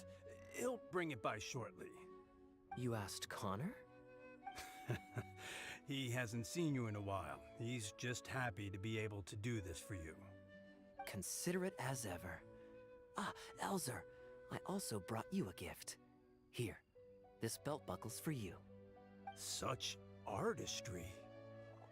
Thank you very much indeed. I'll put it on as soon as I get home. Glad you like it. Go on, enjoy your time off. And don't forget to see a doctor. Very well, Master Kaya. I'll be taking my leave now. Elzer is a good guy, and he's very responsible. But with 1,000 different things to worry about each day, that same sense of responsibility wears him down. Master Kaya, your wine and an apple cider for your friend. All freshly fermented this year. Please, have a taste. Traveler, this one's for you. Oh, very clear. And a full-bodied aroma. That's rather nice. Isn't it? This one's a little on the sweeter side, but I can go grab a dry one if you'd prefer. No need. Sweet is just fine. Let's drink one together. Don't mind if I do. I haven't caught up with you like this in a long time. We used to always pour the first glass for you when cracking open a new barrel. With you gone these past few years, I've had to drink it for you. Well, since it wasn't me harvesting the grapes, de-stemming, or crushing them, it's much more fitting that you should take the first taste. It's an important step in the winemaking process. After harvesting the grapes, the stems have to be removed prior to fermentation, or they'll affect the quality. If you'd like, Traveler, you can help us harvest some grapes. Winemaking can be quite a lot of fun. It isn't nearly as exciting as he makes it sound. Your back will be in so much pain after picking grapes that you won't be able to stand up straight. Master Kaya is right. Harvesting grapes is back-breaking labor. But seeing the grapes turn into grape juice, then ferment into wine, it's a fascinating experience. And every person at the winery should have a chance to share in it. Wait, so Diluc actually helps you with the winemaking? Oh, goodness no. Master Diluc is far too busy, not just during the day, but even at night. Oh? And just what is Diluc always so busy with? Well, you know, come nightfall, he's always out there, networking, and so on. Master Kaya, you may be surprised to learn just what lengths Master Diluc is willing to go to for the sake of the business. Connor, you're an awful liar. I hate to see you struggle. Oh, so Master Kaya, how do you like your drink? I remember you weren't very interested in wine when you were young.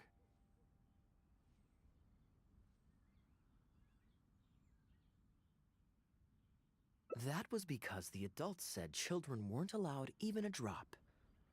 Don't you remember how much trouble Diluc got in that time he snuck a drink? Ah, yes, of course. Adeline even covered for the two of you. But on a serious note, having grown up at a winery, I spent my childhood watching Tunner plant the grape seeds, waiting for them to ripen on the vine, harvesting them together, and waiting for the alcohol to ferment. Even though I couldn't help with making distilled spirits, watching everyone work was fascinating. How could anyone not love to drink with a childhood like that? So, let us raise a glass to wine itself, and in thanks to the gracious hospitality the winery has shown us today. Hear, hear, to Dawn Winery. Speaking of wine, Connor, I have a gift for you. It's a decanter set from Sumeru. I get a present too? Thank you, Master Kaya. Time really does fly. I still remember the days when everyone was giving you gifts at your birthday parties when you were young. Now I have wrinkles and Tunner's bent double, while Master Kaya is the cavalry captain of the Knights of Favonius. How is Tunner holding up? He's still tough, but getting on in years, so some things just aren't as easy as they were. But he's used to doing things his way and doesn't trust new employees to do it for him. A lot of the temporary workers I hired quit because they couldn't handle how picky he was. Master Kaya, if you have time, why not go talk to him about it? You're probably the only person he'll listen to besides Master D-Luke. I definitely owe him a visit. I haven't seen him in some time, and I do have fond memories of the days when he was teaching me to pick grapes.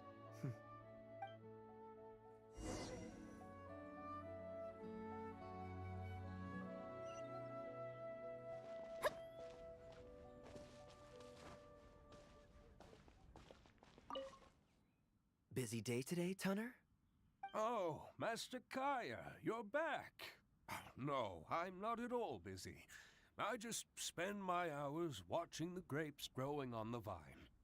They're growing wonderfully this year. A few rows are almost ripe. We've already begun harvesting them these past few days, so that'll keep me occupied. Sit. After we're done picking, I'll bring a few bunches over for you to try. No need. We were just drinking with Connor, and our stomachs are so full of wine that we couldn't eat a bite. What about your friend? Doesn't she want to try? Allow me to introduce the honorary knight of the Knights of Favonius. Ah, the honorary knight in the flesh. There are so many talented people in the Knights of Favonius. You all have bright futures ahead of you. Harvesting grapes is hard work. Let me help you. Do you still remember how I used to help out when we were short-handed? I believe I do. In that case, I'm counting on you. What's this? Everyone's clamoring to do manual labor? Well, suits me. More help is always appreciated. Come with me, young lass. I'll tell you which grapes are ripe enough, and you can pick them.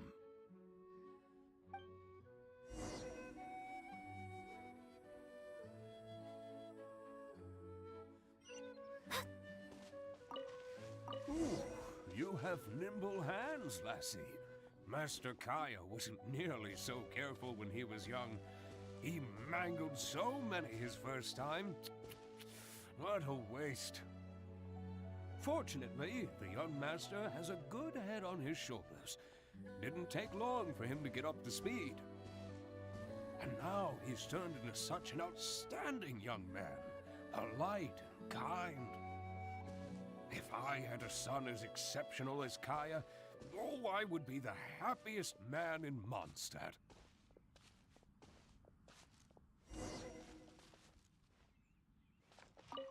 There's a few more rows of grapes up ahead. Let's finish picking them together. Careful not to damage the grapes when you pinch the stem. These grapes look excellent. You're a fast learner.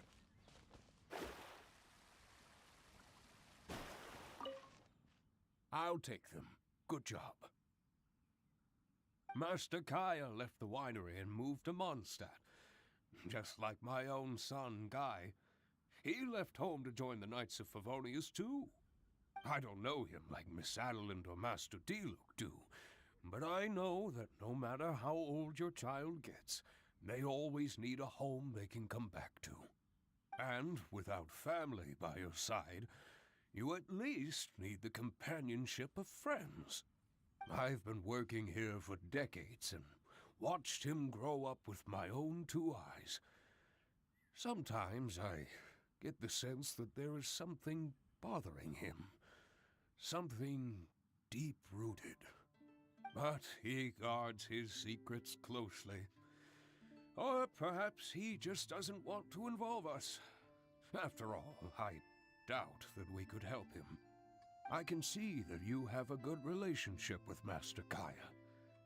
Please look after him. He's very dear to us. Hearing that puts my mind at ease. You're a good child. Thank you. Wonderful! Wonderful! Knowing that he has a friend like you, we here at the winery can be happy for him. You're looking very happy, Tunner. Was the traveler telling you some jokes? No, no jokes. I've received a letter from my son, Guy. He's really going places. I'm so delighted. Master Kaya, honorary knight. My eyesight is fading in my old age. Could you read it out for me? Of course. Thank you both.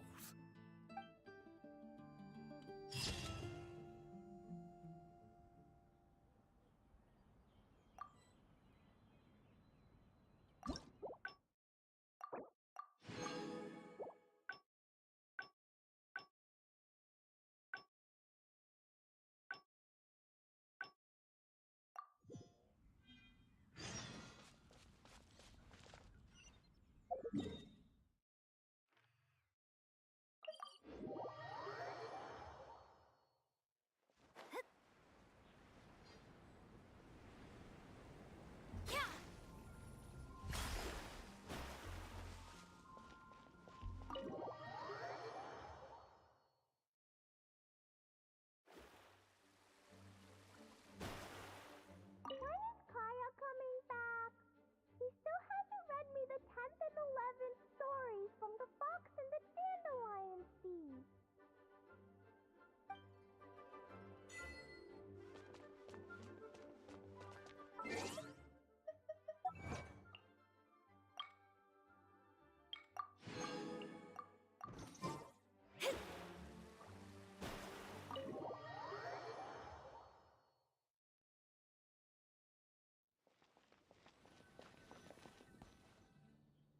I'm surprised Klee still hasn't escaped. I taught her a few tricks just before I left. Kids will always have their moments of mischief, but to be able to grow up without a worry or care in the world is something truly precious. Well, now that all the gifts for the Knights of Favonius are with Jean, next up is... Ooh, how about we visit the Dawn Winery under the pretext of delivering souvenirs and try to score some free wine? It's been a long time since I last saw everyone there. Plus, it'll be the perfect time to treat you to some of their newest brews. Diluc should be there tomorrow since he has business to deal with. But then there's nothing scheduled for the day after tomorrow, so perhaps it'll be easier to get free wine then. What do you think? When should we go?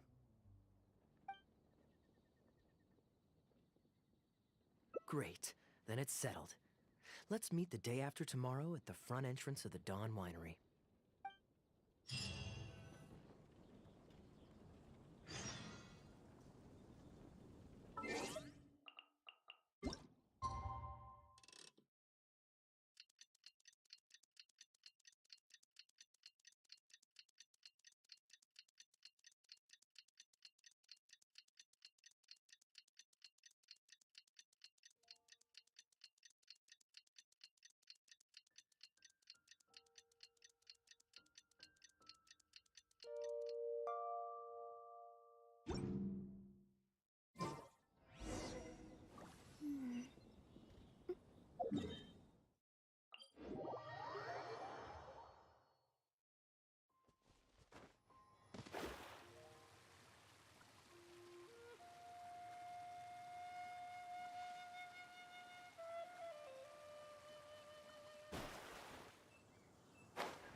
You're more punctual than I expected.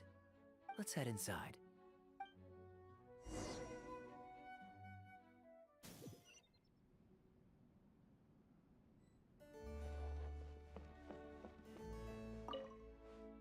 Master Kaya? And the Traveler? Welcome, welcome. Please, come in. I'll fetch you both something to drink. Long time no see, Elzer. Yes, it's been a while, hasn't it? So, what brings you back to the winery this... Sorry. Is there anything I can do for you? No need to be so formal. I just returned from Sumeru and dropped by to see you all. Ah, what a pity. Master Diluc went out to handle business last night and hasn't returned yet. Never mind. The main thing is that you and Adeland are here. Oh, speaking of Adeland, where is she? She's taking some time off. She was busy cleaning yesterday and finally has a bit of time to herself. Perfect. I brought some gifts for you both. Here, this belt buckle is for you.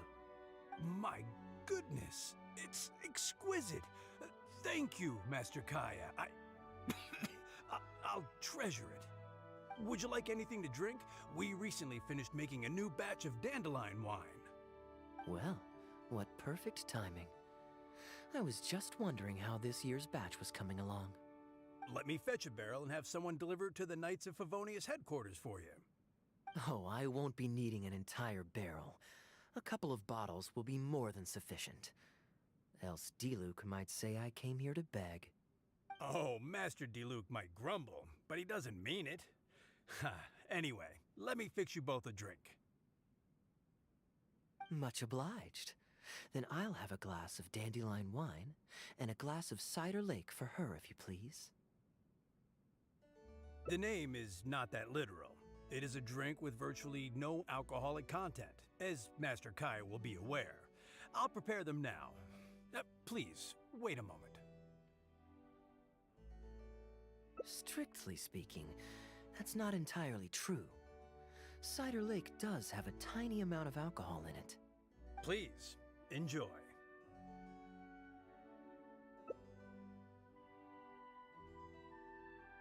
Pleased you liked it. Looks like my bartending skills haven't faded with age. How have you been recently? Is the winery's business doing well? To tell you the truth, we've had our work cut out for us recently trying to fulfill some major orders. Things have only just started to quiet down over the last couple of days. So, you've had no time off lately? Master Diluc was concerned about the same thing. But with him being out on business for a few days, who would take care of business and the guests if I were to take time off? Maybe some other time. At least take half a day to see a doctor and make sure you're okay. If your condition worsens, Diluc will never forgive himself. You make a fair point. If you're worried about having someone to handle the winery, why not leave it to me? I'm familiar enough with your responsibilities to cover for you for a while. Master Kaya, Please, come back to the winery more often. We all miss you very much. All right. No need for that kind of talk. Come on, I'll see you out.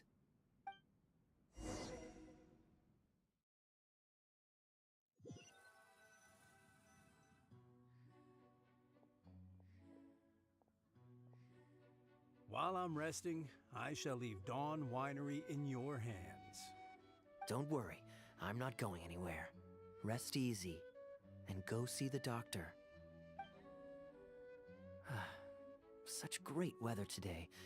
A calm breeze and delicious wine. This is quite the treat. Though, it's a pity this batch seems a bit bland. How about I go to the wine locker and fetch one from the reserve collection? I remember it's on the second floor. Of course it's fine. I promised Elzer I'd help. I said nothing about leaving the wine alone. Sorry, I'm a little late to the welcome party, but I believe I just heard the words wine locker and reserve collection. Planning on pilfering a bottle of reserve, Master Kaya? The reserve collection is reserved for a reason, you know. You should at least run it past Master Diluc first. Oh, Adeland, surely you misheard. We were simply taking a walk around the house. I see. Anyway, what brings you and the traveler to the winery today? We just returned from Sumeru. It's been a while, so I thought we might drop by and say hello. And perhaps enjoy a complimentary drink while we're here. Surely you wouldn't object, Adeland. How could I object? We're simply happy that you've come back to see us. Oh, Adeland, I also brought some gifts for you all. This bottle of essential oil is for you. If you rub it on your hands when it gets cold, your skin won't crack. Oh my! I can't believe you remembered something like that. Of course I remember. You always took such good care of me when I fell sick as a child. In comparison, this is nothing. You're all grown up now, and you don't get sick nearly as easily. You don't need me to look after you anymore. True, I don't get sick as much. But speaking of being looked after, when I was in Sumeru, I did find myself and my stomach missing your cooking so terribly. Oh, are you hungry? Would you like to eat something? You too, Traveler. Please tell me if there's anything you'd like to eat. Well, now that you mention it, I do actually feel a bit peckish. Steak? Oh, yes. A nice steak would really hit the spot. Fragrant cedarwood grilled, medium, stewed vegetables on the side? Yes, just like you always used to make. Thank you kindly, Adeland. My pleasure. Traveler, I'm sorry I'm not familiar with your preferences. Would you like to come with me and select a few dishes?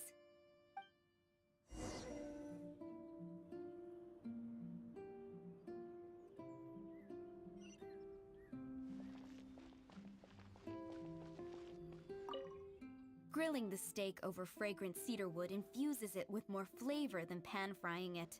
It's a favorite of Master Kaya's.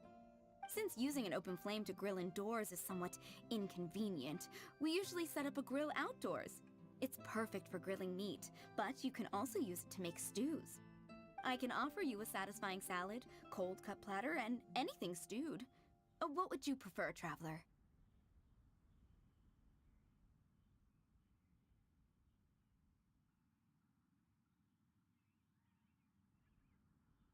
Okay, right away. Master Kaya really likes stewed vegetables, but it takes the most time. So I'll start making that first, and then prepare your meal once that's underway. Of course! I looked after him and Master Diluc when they were growing up. He wasn't always such a complicated character. He was a gentle child, polite and very sweet. Boys, huh? The gentle ones grow up to be wild, and the rambunctious ones become quiet and reserved. At least that's my experience. If there's anything you don't understand about Master Kaya and his antics, please feel free to talk to me about it. His temperament has changed quite a lot over the years, but he still has a lot of the endearing qualities I remember.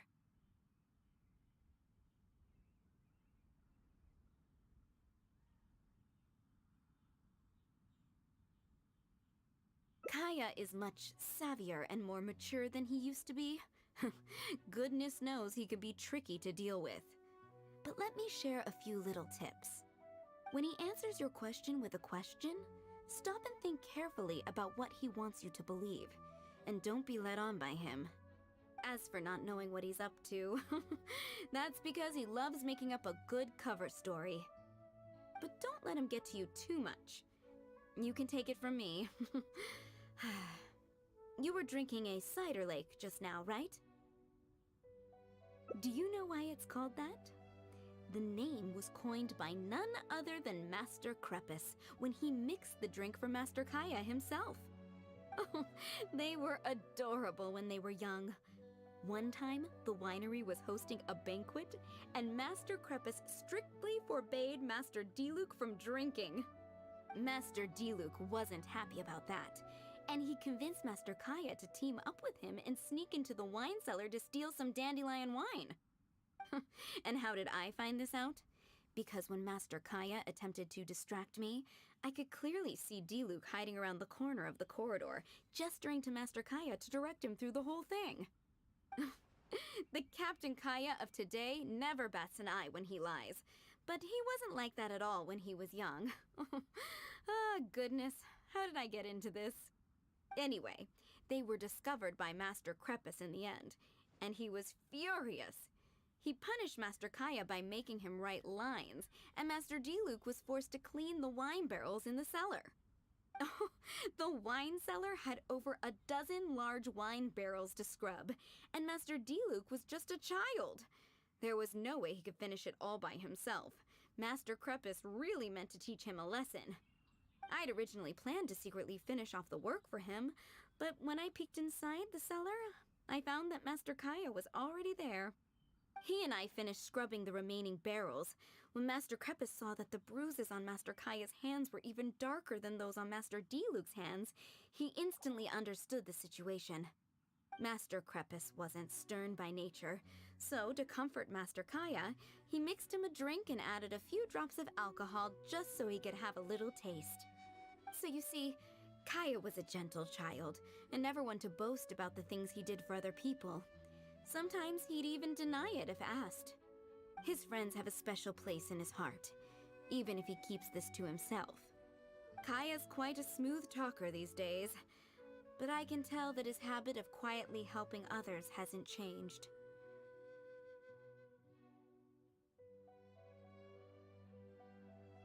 Ah, good.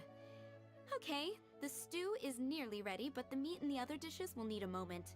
Please wait at the table. I'll be over shortly.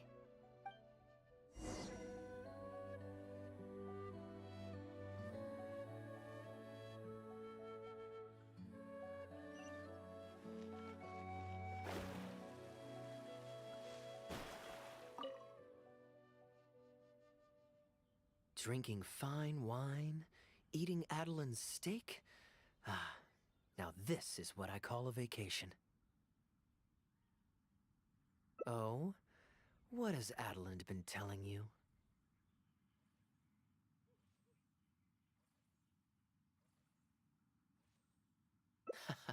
So she told the good stories. Well, shucks. Now I'm embarrassed. Food's ready. I hope you're hungry. I made a little extra, given how long it's been since you were last here. Oh, we never imagined there would be such a magnificent feast. You've really outdone yourself. Why don't you sit and eat with us this time? If you keep chatting away, the food will get cold. I'll wait here. Please call me if you need anything. I'm afraid that just won't do, Adeline. I'm serious. We get together so rarely. Can't you bend the house rules just this once? After all, I don't live here anymore, so I'm just a regular guest. You aren't going to refuse your honored guest this small request, are you? Since it's you, Master Kaya, I see no choice but to honor your request. I know that us sharing a meal is a sign of our close relationship, but this is technically against the rules for a maid, so please forgive me for rebuffing you at first. I didn't mean to sound rude. Traveler, given how petty Master Kaya can be, it must be hard for him to make friends. Does he have any friends in the Knights of Favonius? See, I do have a way with people. And now I have her here to back me up. Hello, everyone. Pardon me, but is this Dawn Winery? I'm Guangzhi, a guard with the Secure Transport Agency under the Leo Communications Office. Here's my card. No wonder Elzer felt so strongly about staying. He certainly wasn't kidding about how busy it is. Mr. Guangzhi, a pleasure to make your acquaintance. The pleasure is all mine. The Secure Transport Agency has worked with your fine establishment in the past, though we have only corresponded through letters. I always found it a great pity that I, the overseer of our cooperation, have never had the occasion to visit in person. Why don't we go inside to discuss the details? No doubt the conversation will flow better with some of our wines to taste. Adeline, we'll continue our discussion later. Could you fetch some apple cider for the three of us? Certainly, Master Kaya. Please wait a moment.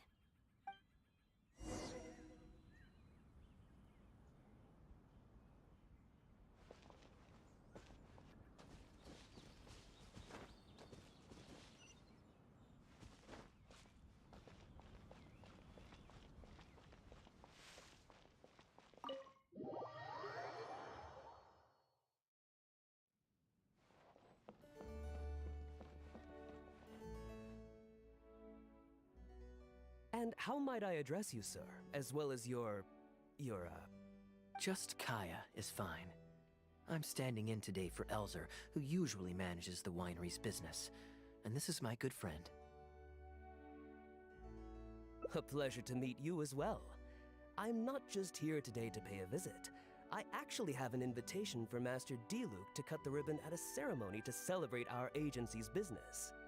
Our collaboration with Dawn Winery last year was quite successful, and I was curious about your product shipment plans for the next quarter. If it's no trouble, please, also mention to Master D-Luke that our agency has expanded this year, so if the winery has any additional needs, please consider us. Master Kaya, the apple cider you requested. Master? Wait, pardon my foolishness, but might I inquire as to your relation to Dawn Winery? I'm Master Crepus's adopted son, and Master D-Luke's brother. However, as a serving captain with the Knights of Favonius, I am rarely at the winery. My mistake. I apologize for not realizing earlier. I do hope I have not done you a discourtesy. You may have misunderstood, Mr. Guangzhe. Though I am Master D-Luke's brother, I don't actually live at Dawn Winery. I'm also a guest here today. I'm merely here receiving guests due to Elzer being temporarily indisposed. But please, don't worry.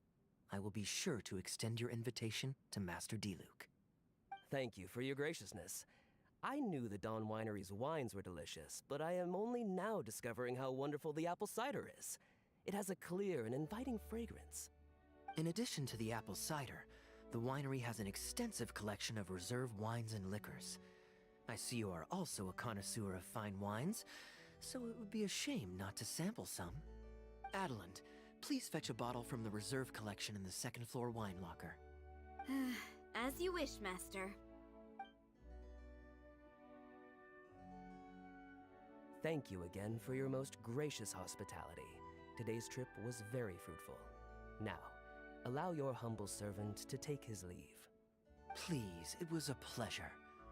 Here's hoping we'll have a chance to share some more fine wines together in the future. The guest has left, Master Kaya.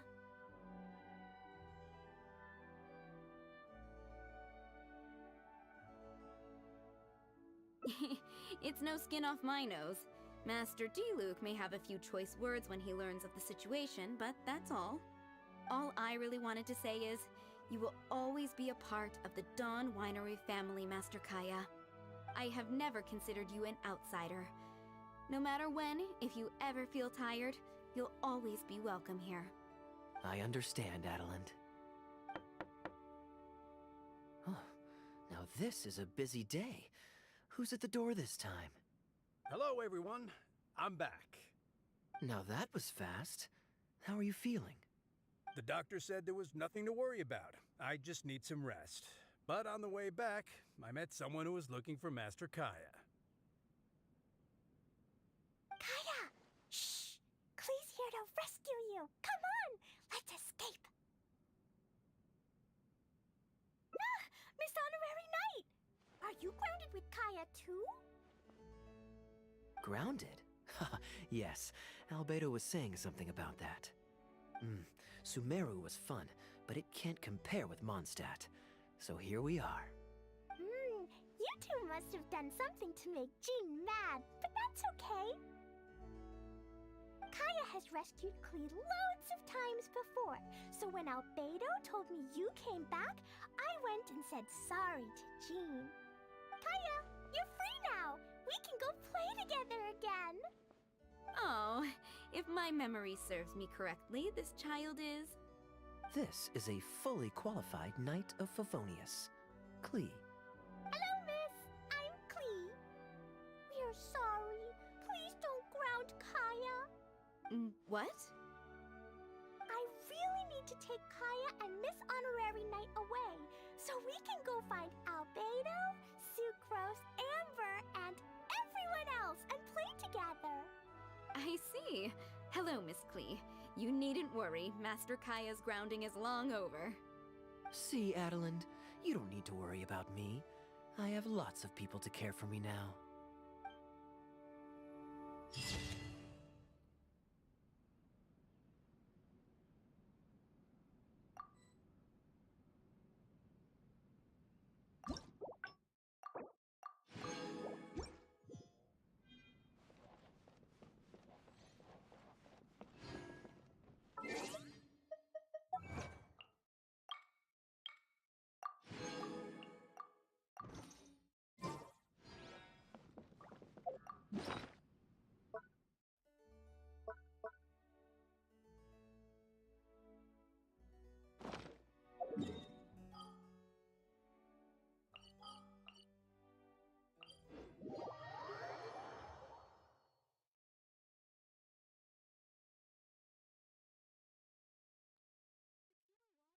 melted snow are optimal for hydromancy.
Fate is called as such, for it cannot be changed, nor can it be reversed. It can only but be accepted.